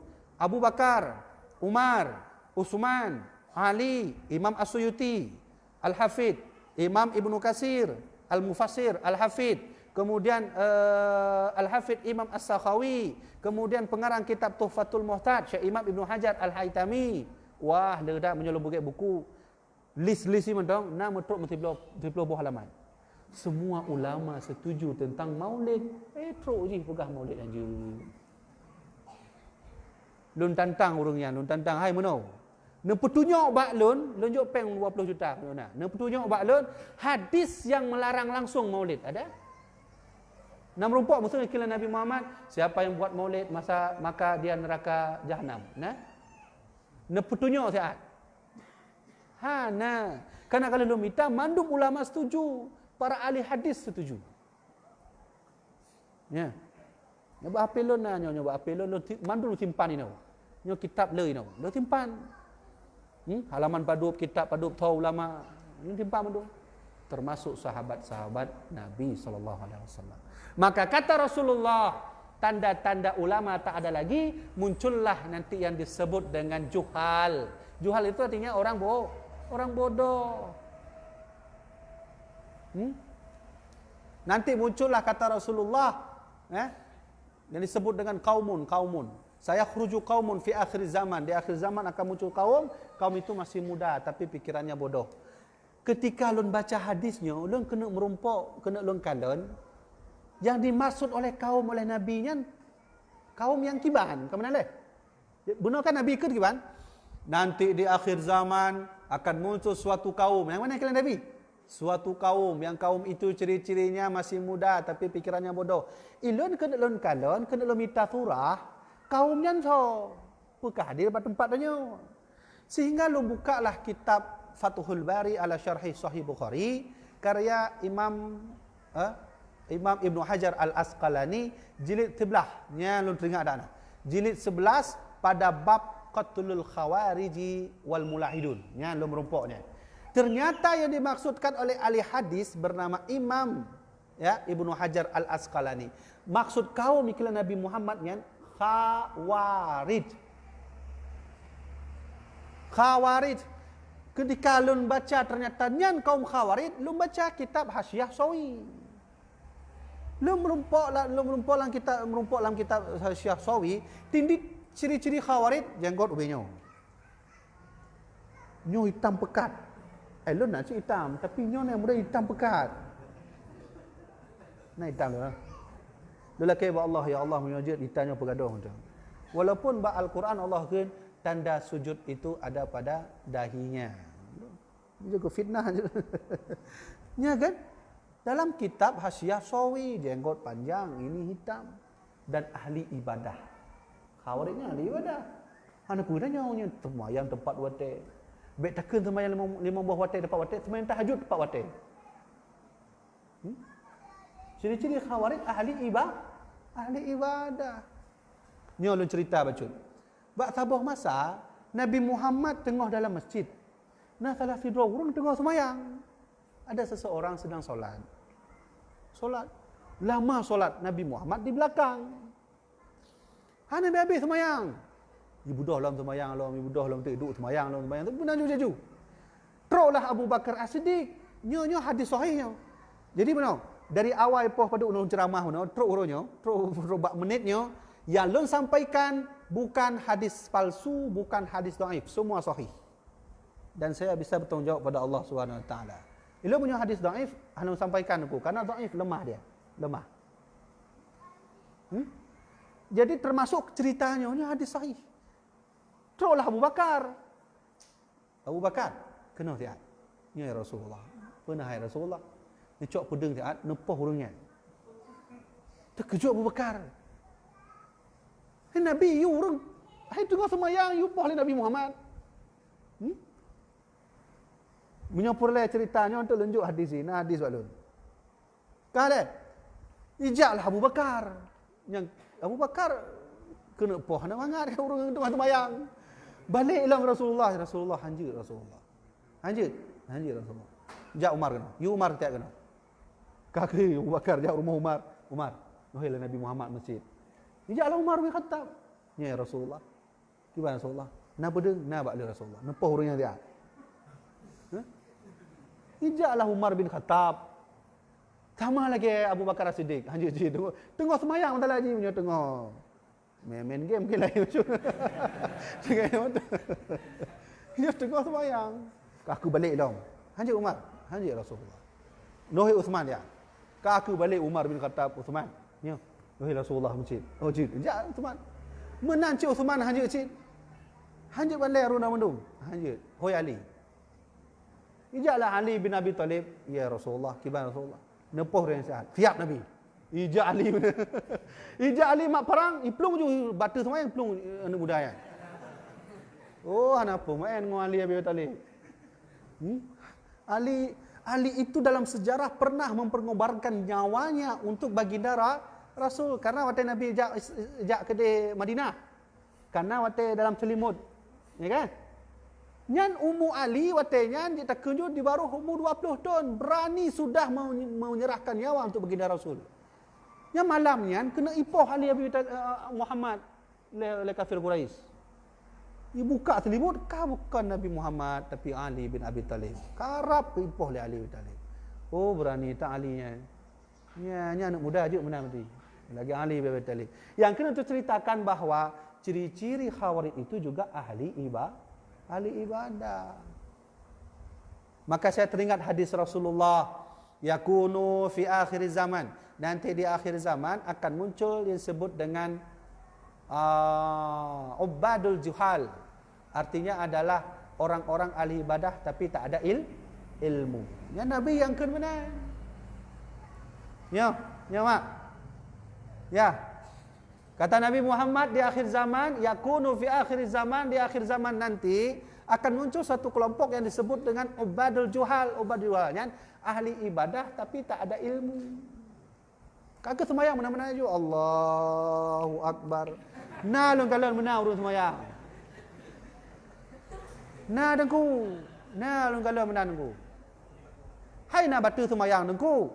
Ya menyoma dua go mana ya bisa dimaafkanlah karena menggerakkan sesuatu yang tak boleh digerakkan bisa terjadi makruh tahrim sehingga batu semayang. Nah kan? Bahaya. Nah model orang berfatwa roju bahawa peng ganja ajak tajuk untuk maulud. Ya, nya watelung kejadian di ceramah di daerah Jenib. Tira orang telefon tengku. Abu ya lu kena tanya macam tak bohai je lu pegang mana. Jadi na orang abu ya, ini hasil sabu. Hasil sabu, ipu belah sabu, icok pengnya puget maulud. Lu tanya kali hijau, kala. Oh anjir lu pegang mana. Yang sama lagi tajuk bu ibarat Rasulullah. Masa hasil sabu je kenan. Ini kamu mulai. Jadi kader kan mak ayah. Nyo kamu mulai deh kan ulama Hanale. Kamu mulai karena kebodohan sudah muncul. Munyo menan hana pun tak treble dan udepnya. Munyo menan tak pekelah draw juga dan ngon ilmu agama. Mari sama-sama dekati ulama, belajar lagi mengaji, duduk solat, ajarkan mengaji. Hana pun ragu. Nah muda urang ka 70 tahun alih bah hajud le. Hana pun nejak mentang baca. Semata-mata untuk membela ulama. Nyo terakhir untuk sampaikan kenapa hotel potiplo. Mak menyona ane, ayah menyona ane, kajut ne berangkatkan ju urangnya ubak daya, ni ciptakanlah urangnya je ke ulama. Tapi menyo seandainya kita nyo mehet anak dia tu pula, hana masalah sih. Ne putruk ju anak met kedih bak S3. Tapi ingat, agama nombor 1. Contoh ulun tuan. Anak almarhum Abu Ya Muhyiddin na 8 roh. Meninggal 2 roh tsunami. Adik ulun tuan, Urinong. Anak leka meninggal. Tsunami Abang-abang ulun tuan yang phone adalah Taufik Muhyiddin Wali. Doktor spesialis penyakit dalam. Ibaruhnya Abi Hidayat Wali yang uronya di Labuan Haji. Nyat infrastruktur dayah Labuan Haji gonya nak olahnya. Sehingga uronya ka hantip le dayah untuk urun tambung santri. Ka lebih dari bero. Awai hana manan, awai terbe sekian. Ino ka lebih bero be. Ka ibaruhnya lam punan Rahmat Muhyiddin Wali. Sastra Inggris. Abang alun tuan paling tua, walaupun ulama, walaupun tengku, walaupun abu atau walid, membela agama dalam bidang ilmu kedoktorannya. Gonyan menyona urang miskin hana peng ijak kanan, mau ubat, nuhoi malah le urangnya. Kena jak mau ubat kena. Hana peng upat. Hana pupeng jak kena jak. Suntik je obat berangkat. Membela agama dalam segi ilmu kedoktorannya. Abang lu nak mulai mana sih? Sastra Inggris. Membela agama dengan kesastra Inggrisnya. Beliau menulis kitab dengan sastra Inggris, bahasa Inggris. Kah hana katanya orang kan? Nah, kita kira-kira kitab mahali dalam bahasa Inggris. Kalau benar. Ilun tuan sabi-sabi yo le almarhum Abu Ya yo jak berono bahasa Inggris. Lu pegang aja Abu Ya. Yo pe waktu rube habis pe ada le. Hai masa jahiliyah Hawaii. Ya? Begitu.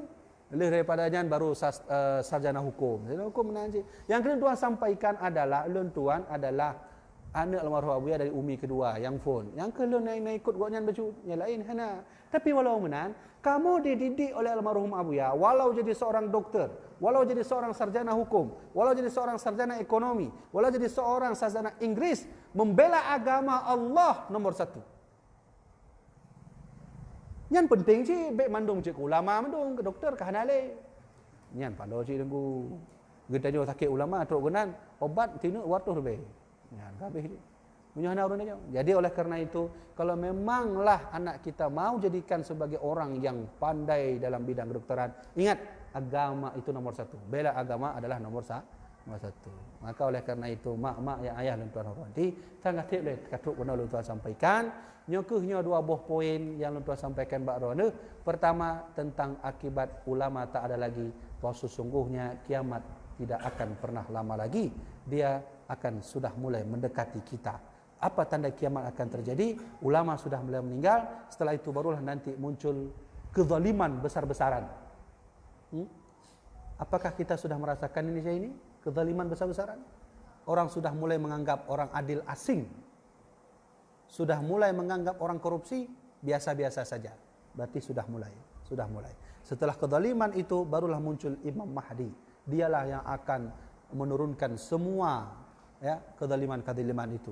Setelah baru Imam Mahdi baru muncul Dajjal. Setelah muncul Dajjal baru muncul Nabi Isa. Setelah muncul Nabi Isa baru muncul yang disebut dengan Ya'juj Ma'juj. Setelah muncul Ya'juj Ma'juj nanti barulah muncul namanya penanjihan Nathabuh kaum.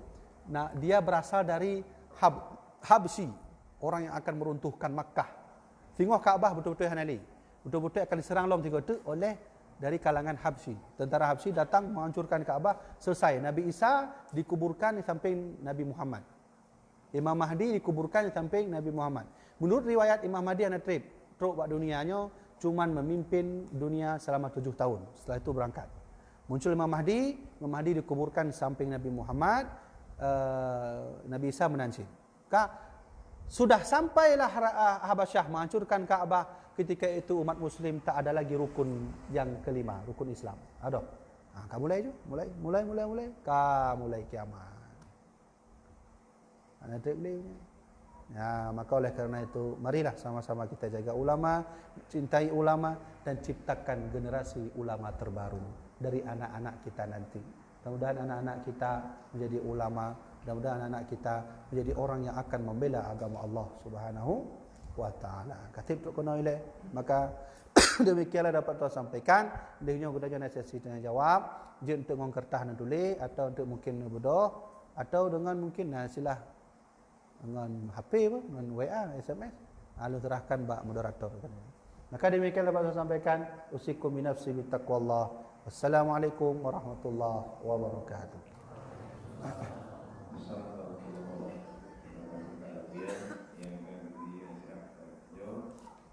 Dan selanjutnya permohonan kedua yaitu tanya jawab bebas sama dikata menyangkut dengan tausiah penuh atau di luar daripada demikian menyangkut hukum yang boleh untuk yang atau dalam keraguan dalam kegamangan jawab kalau mau silakan bisa langsung diundang dengan pertanyaan secara masing-masing kepada yang mau bersilakan.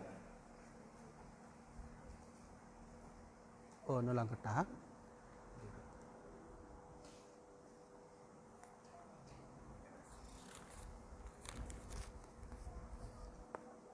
Jadi yang lain jangan tulis juga baca kertas baca dah anali ya.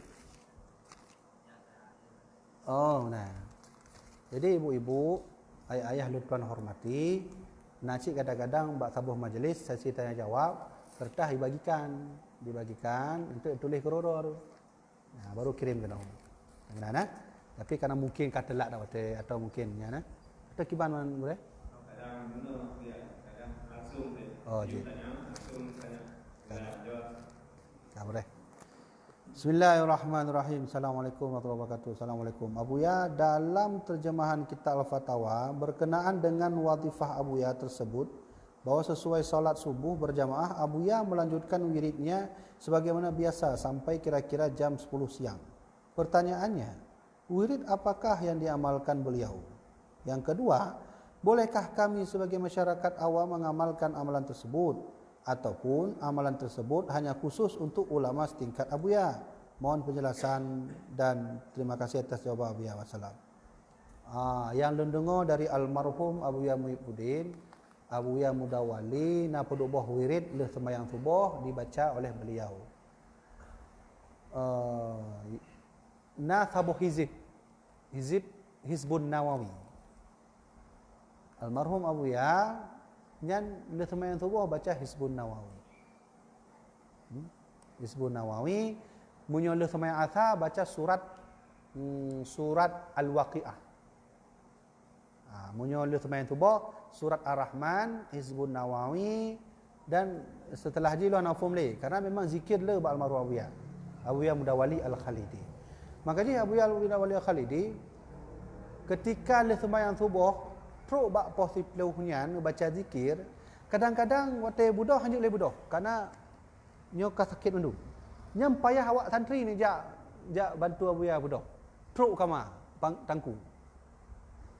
Jadi nanti kala le sembahyang subuh teruk posip leuh. Hana gerak-gerak zikir. Ne gerak teruk sembahyang subuh posip leuh. Maka wate budahnya santri payah jak nan bantu Abuya untuk jak agama. Maka menyona urang tanya zikir apakah yang dibaca oleh almarhum Abuya yang luntupu. Yang luntupu dari almarhum Abuya luntuan sendiri, Abuya sering setelah subuh baca Hizbun Nawawi. Kemudian surat Ar-Rahman. Munyo sembahyang asar surat Al-Waqiah. Maka ji urangnya di labu haji nyan sambil sembahyang asar surat Al-Waqiah baca. Tapi yang Ar-Rahmannya ana li mungkin di labu haji ya. Jadi jino nombor 2 yang payah lu jawab Iban Jara. Bolehkah kami mengamalkannya? Mana ayah? Zikir itu kalau dibaca, diamalkan sendiri silahkan baca terus, tak masalah. Tapi kalau ada ijazah atau ingin mengambil ilmu zikirnya, zikir ada zikir, ada ilmu zikir. Kalau zikir dibacakan tanpa ijazah, alhamdulillah. Tapi kalau ilmu zikir, jangan harus cok ijazah. Ilmu zikir yang gimana? Lagi contoh surat Ar-Rahman. Surat Ar-Rahman nak ilmu aja. Bagaimana cara baca Ar-Rahman? Perlu wuduk dulu, solat dulu. Habis solat dulu, nanti baca ini dulu, baca itu dulu. Nanti kalau sakit, bacanya begini caranya. Mana-mana lah. Itu ilmu zikir. Kalau ingin zikir-zikir saja, baca saja, tak masalah. Yang sama lagi orang jak ba almarhum Abuya Luntuan, wate mantang udep beliau, nelake ijazah Hizbul Bahar. Munyo di Jawa, ilun di Jawa lun jak bet. Ilun mak ayah di Jawa. 7 tahun di Jawa Barat, bak pesantren ke Haji Ahmad Syekhu. Ke Haji Ahmad Syekhunya ulama raya masanya. Dan ngon almarhum Abuya mengontak. Ya, Abuyanya ngon ke Haji Ahmad Syekhu sahabat akrab. Ya, makanya ilun inan itu. Kale di Jawanya munyo baca Hizbul Bahar harus puasa 40 hari. Harus puasa 40 hari, tidak boleh makan yang bernyawa. Nanti punya buka puasa bu putih macam. Paling itu tempe hanya pakai Royco yang bernyawa-nyawa. Mana-mana lah. Nah, orang tanya Mbak almarhum Abuya, ini kena lu amaikan Hizbul Bahari. Pujud mana? Untuk baca-baca aja, baca macam mana mentelah. Menai kalau Abu. Tapi kalau ingin ambil ilmunya, nyampai cok ijazah. Baik salah untuk nunggu. Nah, orang baca zikir salah diamalkan. Kah yang mulai. Ya, kan benar-benar kan? Nah. Yang kejadian faktanya. Itu teringat le tuan Peduk, tinggal tamau dalam Serambi Indonesia. Nah, tidur orang ijak suluk di Labuan Haji. Truk suluk mata bodoh urah suluk. Ka pungo ji. Ijak suluk pungo. Hantu nak dengar mana ijak suluknya bertaubat nya ka pungo ji nan. Ternyata ditelusurilah pakan je menan asal dalamnya mentong letak yang hitam-hitam. Makanya orang ahli sihir punya ijak suluk Nyan pasti na matha tu muncul loncat gerom nyan. Ikalan ulu lam nyan. Karena orang punya katuluk jan memperbaiki hati. Maka ji le orang yang jak tuluk pasti leh melumpok sesuatu yang aneh-aneh. Lun na lun pakat jamaah tuluk lun. Na salah satu murid lun yang melumpok langsung almarhum Abu Yam Dawali. Nah mana? Nah yang melumpok dengan ulu tu. Nah yang mudah-mudahan dengar tuluk pada 2 malam, dengar cok itu mayang narimung. Memang dia buah hajian narimung, 2 buah rimung almarhum Abu Yawai. Warna putih tu boh. Kemudian almarhum Abu Yam Dawali na salah satu murid dari bangsa jin. Jinnya urinang. Dan jinnya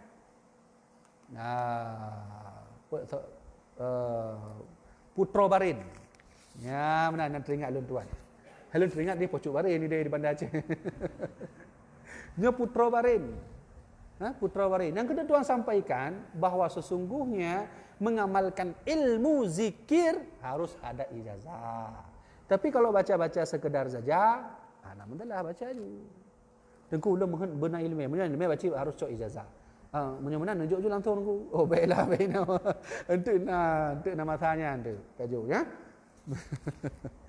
Ya, karena Hizib Nawawi, Hizib Baharnya hati-hati cik nak bacanya zikir paling kuat. Di antara zikir yang paling le pahala zikir la ilaha illallah. Nak kain-kain bacanya. Yang le tak pahalanya. Ahabbul kalam ilallah ila Rasulullah. Kalam manusia yang paling disukai Allah adalah subhanallah walhamdulillah wala ilaha illallah wallahu akbar. Ya. Yang iklan Nabi Muhammad, ahabbul kalamu ilallah. Kalimat yang paling dicintai, yang paling disukai oleh Allah adalah ketika seorang hamba mengeluarkan pada mulutnya subhanallah walhamdulillah wala ilaha illallah wallahu akbar. Ini macam ya. Nah, zikir yang kekuatan je raya tengku. Lagi Hizbul Bahri. Jadi nah merumpok tidur orang waktu lu berangkat kena. Lu katua oleh pat di kampung pak drak bak lun cerita. Bireun mun kala lun. Oh ya ada bireun. Dia cerita bahawa lun tuan tengku lan lalu baca Hizbul Bahri. Waktu lu baca Hizbul Bahri nyom tubuh lun berat. Efeknya berat ni. Dan waktu hana le baca ilakai tubuh. Tubuh kan. Ya Hizbul Bahri nya hati-hati kan. Nya zikir kuat. Maka ji nah sabah tu Hizbun Nawawi nya kuat je dibaca oleh Abu Yam Dawali. Lentuan waktu lu baca Hizbul Bahri, inoh lu baca ali kakapok lu baca. Jadi waktu lu baca lam kamai, lu baca kaf, ya, ain, sad. Lu baca benar kan Hizbul Bahri ya. Itu bilah ulatnya, hijau ulat juga cukup.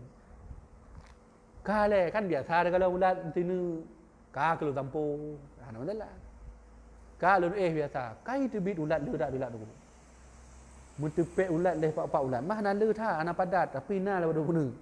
Kayo lon duan yang thong dah sang negara hizibnya. Ke lumpio kana baca le. Jadi Hizbul Bahrinya bahaya, harus cok ijazah. Hizbun Nawawi menancik. Maka menyuna urun tanyong, zikir apakah yang baca Abu Yam Dawali? Subuh Hizbun Nawawi dan surat Al-Waqiah. Menyuna surat Waqiah baca mentau. Lun tuan alhamdulillah tubuh lu baca surat Waqiah. Bacanya obat penyakit. Mak menyuna sakit nak baca surat Fatihah sabah. Karena iklan Rasulullah bahawa bi Fatihatil kitab dawaun syifaun ala kulli dawa. Surat Al-Fatihah bisa menjadi obat bagi segala penyakit. Nya Nabi keun. Nya Nabi yang keun, kan lun tuan keun. Nya lun tuan kan apa petih ya. Ana wajib pi petih. Tapi nya Rasulullah wajib petih, nya Nabi keun. Bi kitabillah syifaun ala kulli dawa. Al-Fatihah adalah obat bagi segala penyakit. Gimana cara? Ngecok baca Fatihah. Ya Allah no boleh tubuh lun dengan surat Al-Fatihah. Jalan baru baca surat surat Ar-Rahman dan seterusnya. Kale. Jadi menyangkut tentang pertanyaan keduanya, memang ini dijazahkan mungkin baik malamnya kan. Tanya dengan tu tak buka dalam kitab bab tentang zikir. Kan mungkin tunjuk langsung unan. Nanti dah nak amaikan salah nak amaikan. Kai popo ada langit. Urang tu habis protes ngon. Kai bukan ada sembahyang lainnya, habis lon tu. Ya, jadi Tapi punya surah Ar-Rahman baca ajuan apa? Baca mana? Kaji dah. Dah lain dah. Ya, okey betul. Keluar dah. Oh, nah. Nah, likut dah.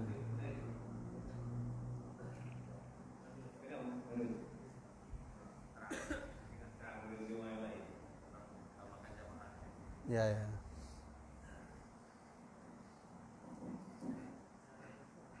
Assalamualaikum warahmatullahi wabarakatuh. Waalaikumsalam warahmatullahi wabarakatuh. Kemudian apabila Ya. mendawali tentang namanya asmadi yang biarkan para ibu beberapa ibu Ya. bagaimana mungkin sikap bersopan mungkin dari Ya.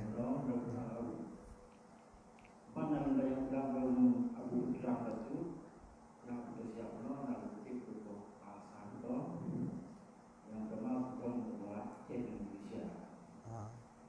Ini Aceh dengan merasa sangat dirikan karena yang pokok bangsa Aceh bukan Aceh, yang pokok rahasia penjualan Aceh bukan Aceh. Dan istilahnya ulun ini yang orang, ulun ini darah orang berdua. Yang pertama. Yang kedua tentang ulama yang bodoh, Abu Ghani seperti ulama yang betul. Dan yang kedua mengenal sibuk adalah solat, jadi solat dia. Cuma dengan itu belum pribadi saya kata mengenal solat dengan kita. Ada contoh masa lalu mungkin naruh contoh. Jadi bagian itu dikatakan closing bahasa pemerintah. Yang kita yang menonton, terima kasih. Wassalamualaikum warahmatullahi wabarakatuh. Mengenai hal yang pertama tentang orang Aceh sama garu orang Aceh ataupun yang bocor rahasia orang Aceh garu atau yang tapi bapak orang Aceh sama orang Aceh. Aku benar-benar dulu sama-sama orang Aceh. Dan memang ayah tak akui dari awal cuaknya pasti na je. Sebab keluarga macam mana? Pulang urus sama-sama orang Aceh. Tak. Kitanya harus tak pahami orang yang cuaknya baik tak kerja kitanya bab masa Nabi Muhammad. Abu Sufyan yang terpasuk cuaknya awal. Tak pura-pura tak mau Islam, jak datang orang Islam, jak kalau Nabi Muhammad tinggal je petuum gede. Yang terlalu tak mau Islam Abu Sufyan. Duduk tak mau Islam waktu Fathu Makkah. Waktu Fathu Makkah dikepung Abu Sufyan, yang tak mau Islam saja. Jadi kalau yang betul tak mau Islam, berarti punya cuaknya pastinya. Kajina permasalahan ni, pakan na yang mudah lagi nyan. Kiban cara untuk terpegadohnya. Hana lain kecuali dengan tapakat bet. yang tak merumpak jihian untuk pertama agama dalam hati dengku. Insya-Allah sifat cuaknya hanale. Dan yang pertama katanya sama-sama orang Aceh. Baiklah katanya sama-sama saling menjelekkan, saling membuka rahasia. Rahasia kau berarti rahasia pemerintah, bukan rahasia dro menanci. Lagi ulun tuan itu contoh le atau nauru itu. Medina itu. Ikan doleh ngontanyo. Cua tak buka bak go. Ngontanyo nya pura-pura je hijak sama-sama Medina ngon. Iji sama-sama ajak ni Medan tadi. Betul menan. Nah, cik mudah-mudahan. Jadi untuk menghilangkan itu, ayolah mengenal agama. Dengan agamalah kata Imam Al-Hambali, nurun yaqdhifullah fi qalbi. Agama itu cahaya. Kalau sudah masuk hati, hati itu akan bercahaya. Nyan, maka iklan Rasulullah, man salaka tariqan yaltamisu fihi ilman, sahalallahu tariqan ila jannah. Siapa yang mau mencari ilmu agama, nanti dia akan diarahkan Allah menuju ke surga. Kamu nanti? Satu, oleh karenanya cuaknya dia terpegaduh cuak ataupun katanya sama-sama tak buka rahasia lagi abang buka sama-sama orang Aceh dengan cara harus ditanamkan agama. Tapi benar ulama sih, agama na ulama na kata masih. Lagi dah kopi, bang pesan kopi, hana pakai gelas apa? Mana je kopi hana pakai gelas. Benar kopi, benar gelas, benar agama, benar ulama, benar betul. Kah satu. Yang kedua berkenaan tentang masalah ulama bodoh. Kiban ciri ulama bodohnya, buka kitab Ihya Ulumuddin jilid sa Ihya Ulumuddin. Imam Al-Ghazali pernah berkata, ciri-ciri ulama bodoh itu mudah. Caranya, coba perhatikan, kalau dia dengan pemerintah dekat, dengan yang lain tidak, ini ulama bodoh. Tahu yang kan, Gua Bibi? Oh, kan nunggu. Ihya Ulumuddin, Imam Al-Ghazali. Kata Imam Al-Ghazali, kalau ulama sudah mulai dengan dunia, dekat dengan dunia, mengharap jabatan, mengharap duit dari ceramahnya, itu ulama bodoh. Atau disebut oleh Imam Ghazali, ulama ud-dunya wa ulama us-su. Ulama dunia dan ulama jahat. Ini kamu faham kan? Tapi benar cik. Kadang kan hanya taweh cik, contoh pemerintah mengundang ulama, ijalah ulama bak istana, kan benar? Dan katanya bek letah nangku, kalau ulama ijak istana ai. Bek menan cik. Mungkin ulama ajak bak istana dan tujuan roh. Menan kan? Laki maaf nangku, laki maaf. Ke Haji Ma'ruf Amin. Wallahu alam, benarkah dia, salahkah dia? Tapi menurut lontuan, orang alim puput salah, yang lebih haya daripada orang anak alim puput salah. Orang alim puput salah, nama tha ada ibu berhoro. Tapi punya orang anak alim puput salah, yang pasti salah. Jadi orang punya tanya mbak lon, kibar menurut orang Haji Ma'ruf Amin. Lo pegang laki mah nunggu lon jauh. Masalah gua yang betul pun salahnya belum pulang buat Allah. Karena gua yang ulah. Kaile. Maka ulama ulama dunia itu adalah ulama yang mengharap jabatan. Yang undang ceramah, tengku paduk 30 juta aja. Nah ulama boh tarif 30 juta aja ceramah mulu. Nah tengku, orang lapor maknanya. Ni waktu kejadian ceramah di daerah Tangan-Tangan Aceh Selatan. Ijak tiro urang pegah baklon, kamu mana nunggu kamu mau tak hati watenya.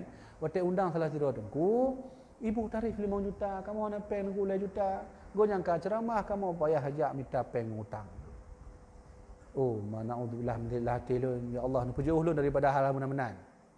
Itu ulama dunia, ulama su atau ulama bodoh. Yang kini kira Rasulullah benar kan? Kata Nabi Muhammad, suatu saat nanti akan muncul yang disebut dengan ulama-ulama bodoh. Yang ketiga, berkenaan tentang solat. Tengku saya jujur, saya tak solat. Kadang saya solat. Bagaimana tengku cara memperbaiki itu? Kalau saya cara memperbaiki begini, kita semua besok pasti berangkat. Tak ada manusia yang tak berangkat, semua pasti berangkat. Pertanyaannya, siap enggak waktu Allah memanggil itu? Nah, jadi jawaban ini tidak perlu dengan hadis, dengan Al-Quran, tapi siap enggak nanti ketika sudah datang malaikat Israel membawa bukunya, dia masuk ke dalam pintu rumah, membawa para tentaranya untuk mencabut nyawa, siap enggak menghadap Allah dalam kondisi kita yang tidak solat, yang belum solat, yang meninggalkan solat? Kalau siap, alhamdulillah berangkat berarti. Tuan-tuan mengenal. Kon berarti kamu nyoka ahli solatnya mantap. Oh, ada juga ulama ahli neraka. Itu ku tengku. Jadi apa itu tengku mandum tamu dalam surga? Ada tengku. Ya. Nantam dengar kisah tira orang ini Medina, waktu kanak meninggal kena JPI, hanya deh, ijoklah ibadah saya tamu surga kan? Ya kan? Nah, tira ulama le murid terus orang murid, mengarang kitab terus lebih. Tamu dalam neraka. Nah, ulamanya Syekh Bahsisa. Punya kena baca kisah gonya dalam kitab Al-Majlisus Saniyah karya Ahmad Al-Qushani. Baca kitabnya. Oh, apa jadi ulama sudah masuk surga? Enggak juga. Asyaddun nasu 'adzaban yaumil qiyamah alimun la yanfa'u Allah bi ilmihi, kata Rasulullah. Besok di hari kiamat, kelompok manusia yang paling besar azabnya adalah ulama. Nabi kan? Yang ulama akiban? Lagi ayah tanya ulama dunia, ulama su. La yanfa'ullah bi'ilmihi. Dia ada ilmu tapi dia tidak mau mengamalkan yang kerja dia tengok dalam neraka. Ya, berarti bisa jadi kita besok mati dalam keadaan baik ataupun tidak. Berarti menyumenan ayahnya untuk mandung, termasuk lentuan sendiri juga. Karena lentuannya hana agak-agak cik mentang. Lu macam muda kan? Ada kan lu muda mentang kan? Jadi baik mana nunggu tengok jauh bandar ni tengok habis tengok kopi kan. Pani dah tengku menan. Yang ke menan tuan. Jadi lentuan sampaikannya kon ilmu elon tapi meno betul lon. Lon sampaikan bak don mandum sesungguhnya juga untuk lon sendiri. Maka ya Allah ya Tuhanku, munyo lon sampaikannya God untuk lon ya Allah, ne izin abah lon untuk sampaikan. Munyo hana baik ya Allah. Karena berat tengku. Yang paling berat bagi kamu tengku-tengku abu-abu walid-walid ulama-ulama menyampaikan bak don mandum tapi hana tamaikan yang bahayanya. Kembali bak solat benar. Kalau begitu siap enggak kita menghadapi Allah ketika malaikat Israel datang? Malaikat Israel menerima perintah Allah. Wahai Israel, iya ya Allah. Kau ambillah nyawa hambaku dengan perlahan. Siap ya Allah. Turun. Tarik dengan perlahan. Wahai Israel, iya ya Allah. Kau ambil nyawa hambaku yang dekat dengan ulama tapi menghina ulama, yang tidak pernah menuruti perintahku. Bagaimana saya mengambilnya ya Allah? Ambil sesuka hatimu. Udah kan sesuka hatimu. Tarik je putar-putar yang dah jauh tamong lom, putar lom, tamong lom. Ya, maka oleh kerana itu bagaimana cara kita bisa solat selalu? Ingat baik-baik, umur kita tidak tahu kapan. Tapi ayolah mulai terus solat, memperbaiki diri. Tentang hal korupsi, mengambil hak orang lain, gimana caranya? Ilon na dosa dulu. Tapi dosa lon kan ba Allah, dosa lon ba manusia. Dosa lon ba manusia adalah lon paju harta kau. Lon utang penggok, ada lon boleh balik ni. Kemudian lon juk kupi, tapi juk kupi je utangnya. Kahana boleh balik ni. Kemudian lon korupsi, gimana cara? Kalau kita ingat pernah mengambil hak orang, tolong dikembalikan. Tho yang teringat danyo, tho yang ngelih danyo dah cok penggok. Ti mae macam tu. Pai dengan mae kan. Lang tha, pai dak ada lang tha.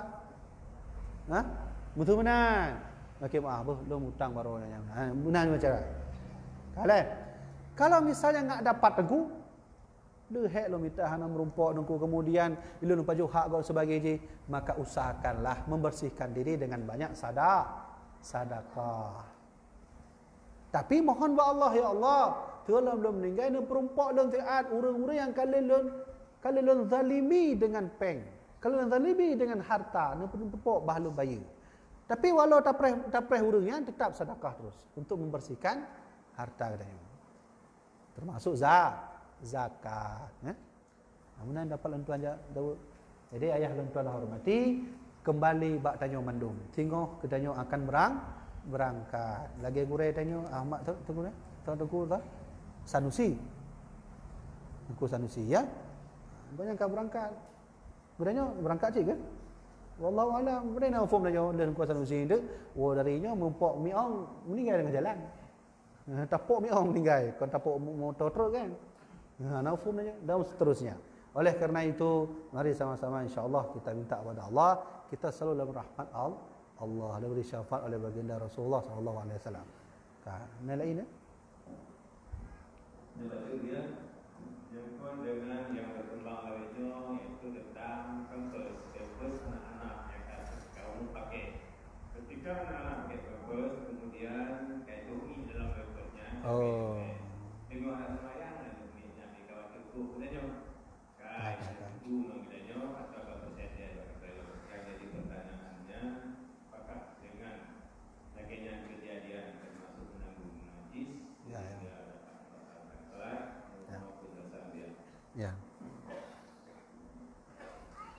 Yang dalam fikih memang disebut menanggung najis. Kita tidak memegang tapi menanggung. Menanggungnya menau. Maksud najis dalamnya. Atau lagi contoh yang nak bayi ya. Dalam pampers naik. Kemudian ada lagi mungkin berak betul benar kan anak tanya kan? Gitanya semayang tengah sujud di pelung ni ya tanya. Karena benar. Maka di dalam kitab I'anatul Talibin, Syekh Ahmad Demiyati berkata, apapun yang kita yakini kita menanggung najis, maka tidak sah dalam sembahyang. Ana sah sembahyang. Mana cara aja berarti? Lun tengah sembahyang. Ilun yakini bahawa lun ban lun ganto pampers anak lun. Tanya mulai sembahyang. Berarti kan hana najisnya, karena ban tak pakai baru. Anak mek lun atus tanya. Hana masalah aku sembahyang tetap sah. Karena kita yakini hana najis. Tapi menyoka najis, kata yakini najis ni tentang naiknya. Ya, atus tanya musuh mentong benar. Maka itu batal solat karena sudah menanggung najis. Ya, ambek takun benar ni juga contoh lagi. Karena ijanya biasa di kejadian bak orang tengah melaut. Iji nak terpal, orang melautnya terpalnya untuk semayang. Jadi panjang terpalnya, nanti sana lemah betul nan, ya lemah nan nan. Gitanya itu juga sama juga artinya menanggungnya nak sah semayangnya, menanggungnya. Kale dengan syarat dia itu bergoyang-goyang dia, bergoyang-goyang contoh. Makanya khilafiyah ulama. Nyo kan tikanya. Nak ulama ke maksudnya najis sinan, kita nyo sembahyang nyo sama artinya menanggung. Apabila kita bergerak, maksudnya kita bergerak-gerak mano, truk kedai bergerak, nya menanggung. Faham ya kan? Cuba cara lebih jawaban lain man. Nyo kan panjang sorban do no. Ya, benar. Panjang sorban do. Lun sembahyang di atasnya lun sujud. Ino inawa. Ini kan menggeraknya tiga lembuh no kan menggerak mendum. Itu masih menanggung. Yang menawa. Munyo isyarat tabuh muno menggerak mendum sorban, ino nya menanggung. Tapi munyo udih najis, ino danyo sembayang, kan wate tabuh muno tika kah antro gede. Itu belum arti menanggung. Ya benar cara aja. Puneng kamu tunggu kakak lah Allah. Tengok mentong lah surah tu. Ya benar cara apa? Ya maka oleh karena itu nyo yang harus disampaikan mak ayah nyo anak mit lagi yang cara mit munyo katrip tak anggap tak kalau anak mit yang pampers katrip dan munyo wujud nuju anak mit mak dia dan sembahyang. Baik tamong bak tempat ibadah. Nyo lo cerita bacun. Almarhum Abu Lon Tuan di Pat Mantong tinggal tetap nasabuh ruangan ibadah khusus. Waktu kamu tinggal di Jakarta, almarhum Abu nasabuh ruangan khusus. Untuk ibadahnya kitab manduminan ibadah. Waktu kamu lalu tsunami pindah di Belamintang, menancit nasabuh ruangan khusus. Dan yang pindah dalam kena dalam penurut, menancit nasabuh ruangan khusus. Menan nempuh tanya terbangau sabuh ruangan khusus tu ibadah yang baik tamu anak baik tanya. Nafum ayah kan? Nafum kan? Tapi musuh nak orang tanya kan cerita waktu Nabi Muhammad tengah semayang ijak cucu Rasulullah. Hasan Hussein waktu ubud-ubud Nabi tengah semayang, Hasan Hussein kan galak. Terus Hasan Hussein nya menyokatuk Rasulullah, menyoina Hasan Hussein diplung Nabi Muhammad. Nabi Muhammad sayang tak ke cucu yang Hasan Hussein. Tengah sayang tangku menan sayang yang truklah Jibril. Muhammad, ingat baik-baik, suatu saat Hasan Hussein akan meninggal dan wafat. Hasan dia akan mati oleh orang lain dan Hussein akan mati dibunuh oleh orang lain. Maka Nabi Muhammad kabur sedih dong. Ya benar kan? Hasan Hussein dalam sejarah waktu Nabi tengah sembahyang yang itu kan. Ya Nabi tapi hana batu sembahyang aku melanjutkan sembahyang. Wallahu alam, lu nak faham jawaban. Apakah ini menurut boleh nanti mazhab Maliki atau boleh mazhab Hanafi? Lu punya nak faham jawaban lu pegah je nak faham. Payah lu minta lu. Apakah yang kedua, apakah Hasan Hussein ketika itu tidak ada najis sehingga Nabi Muhammad tetap melanjutkan solatnya? Benar.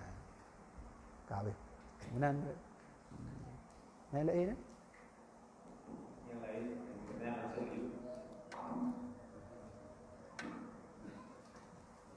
nanti dari ibu mungkin belum yang ada untuk dibuka Marina langsung ibu tanya.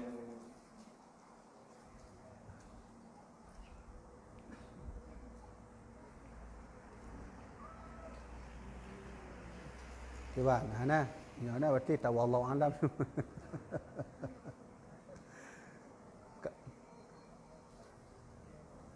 Ya.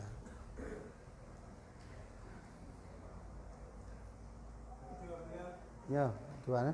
Masalah khawarij itu biar. Ya. Jadi mudah-mudahan khawarij salah satu adalah ahli dalam ibadah. Dulu Nasabuh di Aceh dia katakan ibadah luar biasa. Ya. Tapi dari segi ilmu macam dipertanyakan sih dia. Ini jamaah tabligh Ya. yang iban dia. Ya. Mengenai jamaah tabligh dan mungkin nala lain. Lagi Wahabi, Salafi, benar-benar lah kan? Jadi lun tuan mangat mana? Cara jawab lun tuan mana? Lun lebih fah, lunjuk tanda-tanda khawarij. Untuk nilai juga kau. Bet tafonis juga betul kan? Tafonis okeylah betul lah agama, tapi dalam pemerintahan tu kan kena drop lu. Nah, benar. Ya. Ciri-ciri khawarij memang ahli ibadah, ilmu hana, jenggot panjang, inyo hitam. Munyo getanyo umur 80 tahun hitam wajar. Getanyo memang katik sembahyang. Tapi preman bayi tamung dalam taubat ban 2 tahun kan mulai hitam lagi peluk aqua. Ya, peluknya hitam. Yang benar. Yang sabah tu ilmu hana. Jadi cara menilai teror adalah ketika ibadah katanya ilmu. Dan pakai mana-mana. Pak ilmu ni coknya. Hana jawapan. Nah jawapan berarti yang kena Rasulullah sallallahu alaihi wasallam. Yang kena khawarij benar. Karena kaitannya kiban jamaah tabligh. Jamaah tabligh ada dua versi. Ada jamaah tabligh yang versinya tetap memang ahli ibadah, tapi dia sangat-sangat beregoisme. Punya poget maulud hanja, punya tahlil nyan hanja dan sebagainya. Nah, yang mudah-mudahan. Ada yang modal jamaah tabligh yang saudara gedanya uji. Nah, uronyo.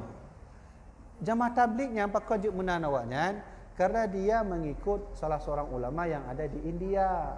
Ahlus sunnah sih, tapi bukan mazhab Syafi'i. Ya, benar. Bukan mazhab Syafi'i.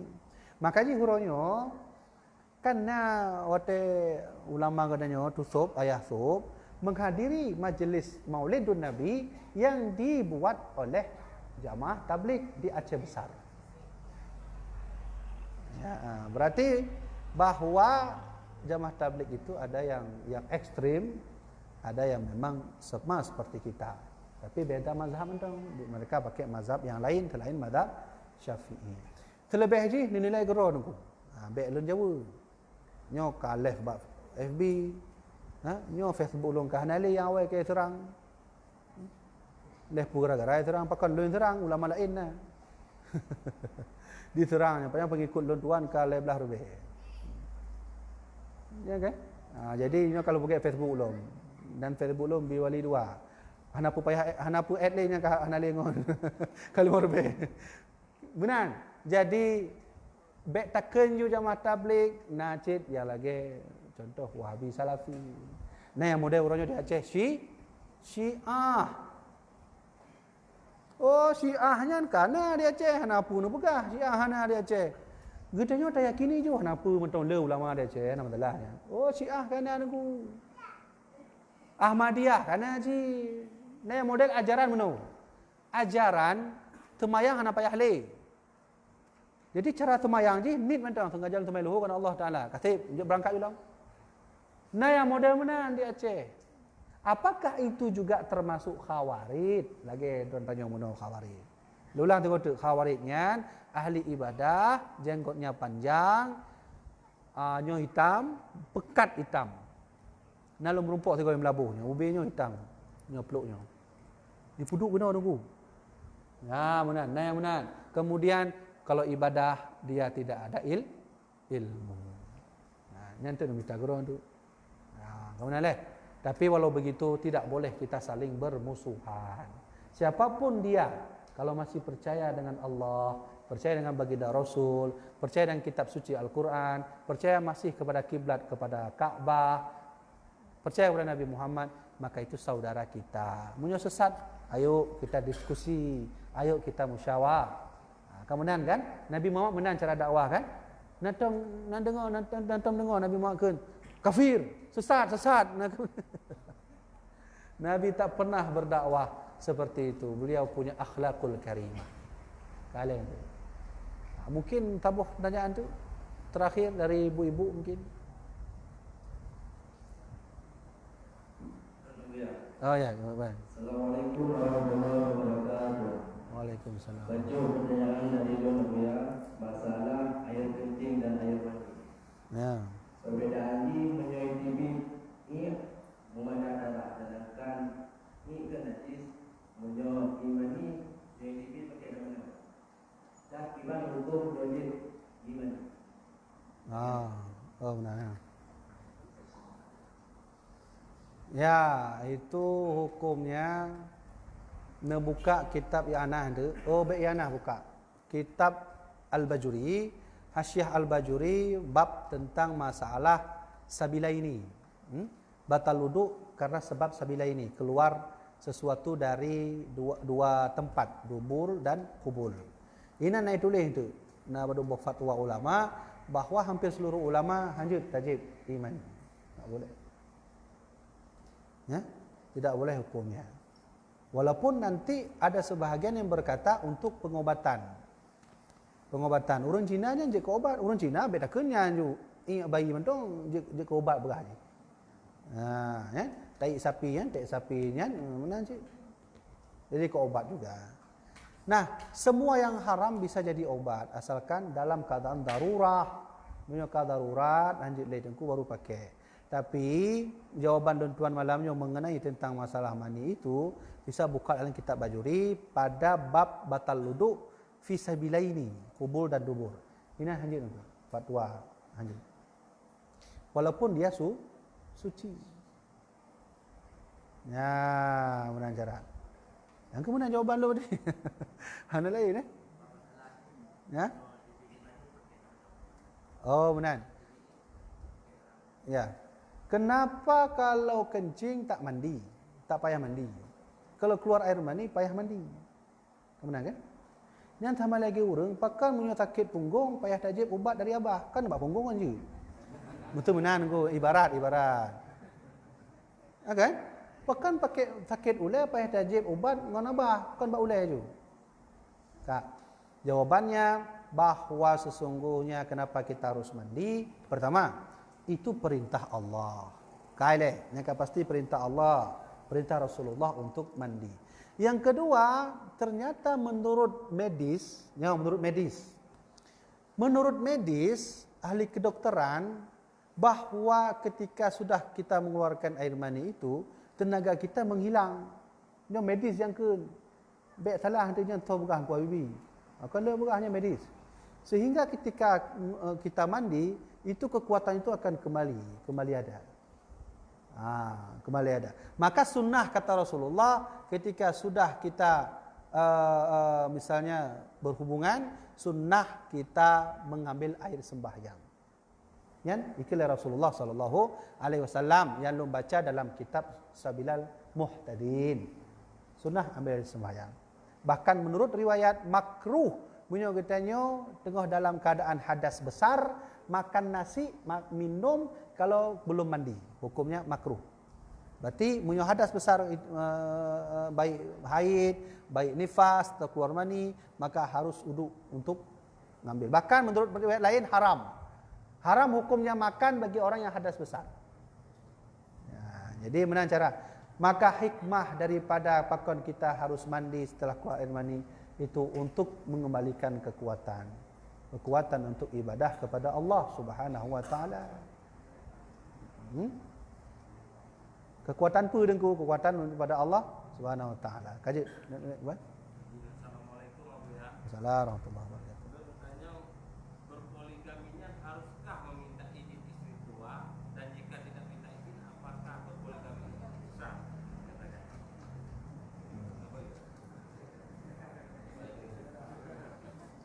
Nyan kiban maknya kayak laki poligami. Kayaknya fenomena yang menjino. Fenomena. Ya. Ada apa? Nya masalah hukum. Jadi mak alun hormati, pedakeun mak. Ada orang bertanya poligami itu boleh enggak? Maksudnya apakah sah poligami harus minta izin istri? Nya lun jawab hukum bah. Saya tidak menyarani poligami, tapi lun jawab hukum. Baik salah tu. Lewonya begajo bak rindang. Kali dengar kan pegang kuabi berkelam. Itulah tuan. Secara hukum ketika akad nikah tanpa perizinan pada istri sah nikahnya. Sah nikahnya. Sah nikah. Tak payah izin dengku, sah nikah. Saya menikah dengan seorang istri lalu dengan akad nikah yang sah, emasnya ada, saksinya ada, walinya ada, sah nikahnya. Berarti sah menjadi istri yang kedua. Tapi apakah harus kita minta izin istri? Itu juga harus. Harus. Pertama, memberi pada istri agar tidak terkejut lah. Ini yang paling phone lah. Atau kan babnya kan terkejut punya dengarnya. Biar terkejut. Kemudian untuk mengatur bagaimana nanti istilah nafkah lahir dan batinnya. Yang kedua juga memberitahu agar nanti anaknya kemana. Benar leh? Itu adalah faedah atau manfaat kita bilang kepada istri. Benar. Tapi walau benar secara hukum hana pada laki izin tetap kita nikah yang baru sah halal mahramnya maharnya, sah walinya, sah akadnya, sah ijab kabulnya, maka sah nikahnya, maka sah istri keduanya. Nah bagaimana anak kan? Nyolong jauh hukum kan? Untung hanya tanya tengku, apakah tersarani bagi laki-laki untuk poligami? Tapi lo kena jelaskan bacut, mak. Nyo fakta yang terjadi bahwa ciri-ciri kiamat telah tabuh adalah perempuan akan semakin banyak dari laki-laki. Jino, ya.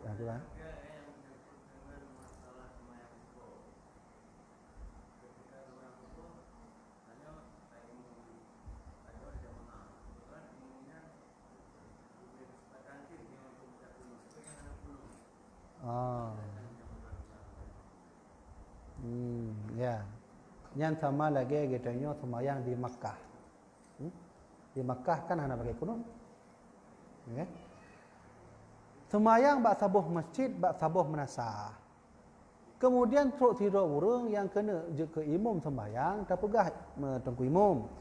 Nyo don baru sang menyajid baca kunut ber. Apa dah? Atau benar kan? Maka katanya je ke makmum. Tiba-tiba sembahyang subuh hanya baca kunut. Kiban sikap dia dulu? Sikap tanya sebagai makmum. Yang kali terpegah hawai baca kunut ber. Dia hanya baca betul benar.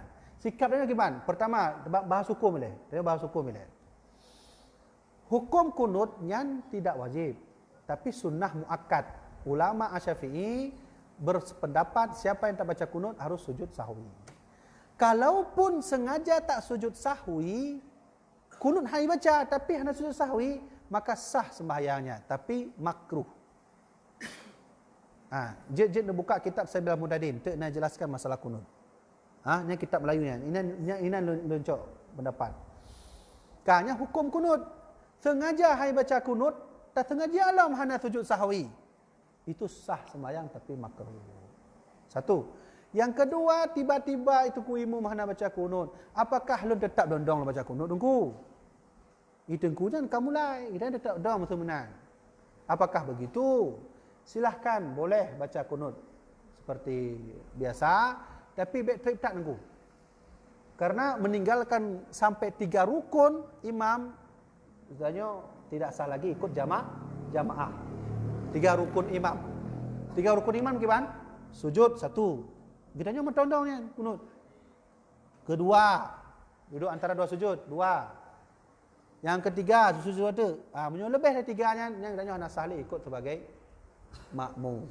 Berarti baca lagi biasa. Nah, manalah.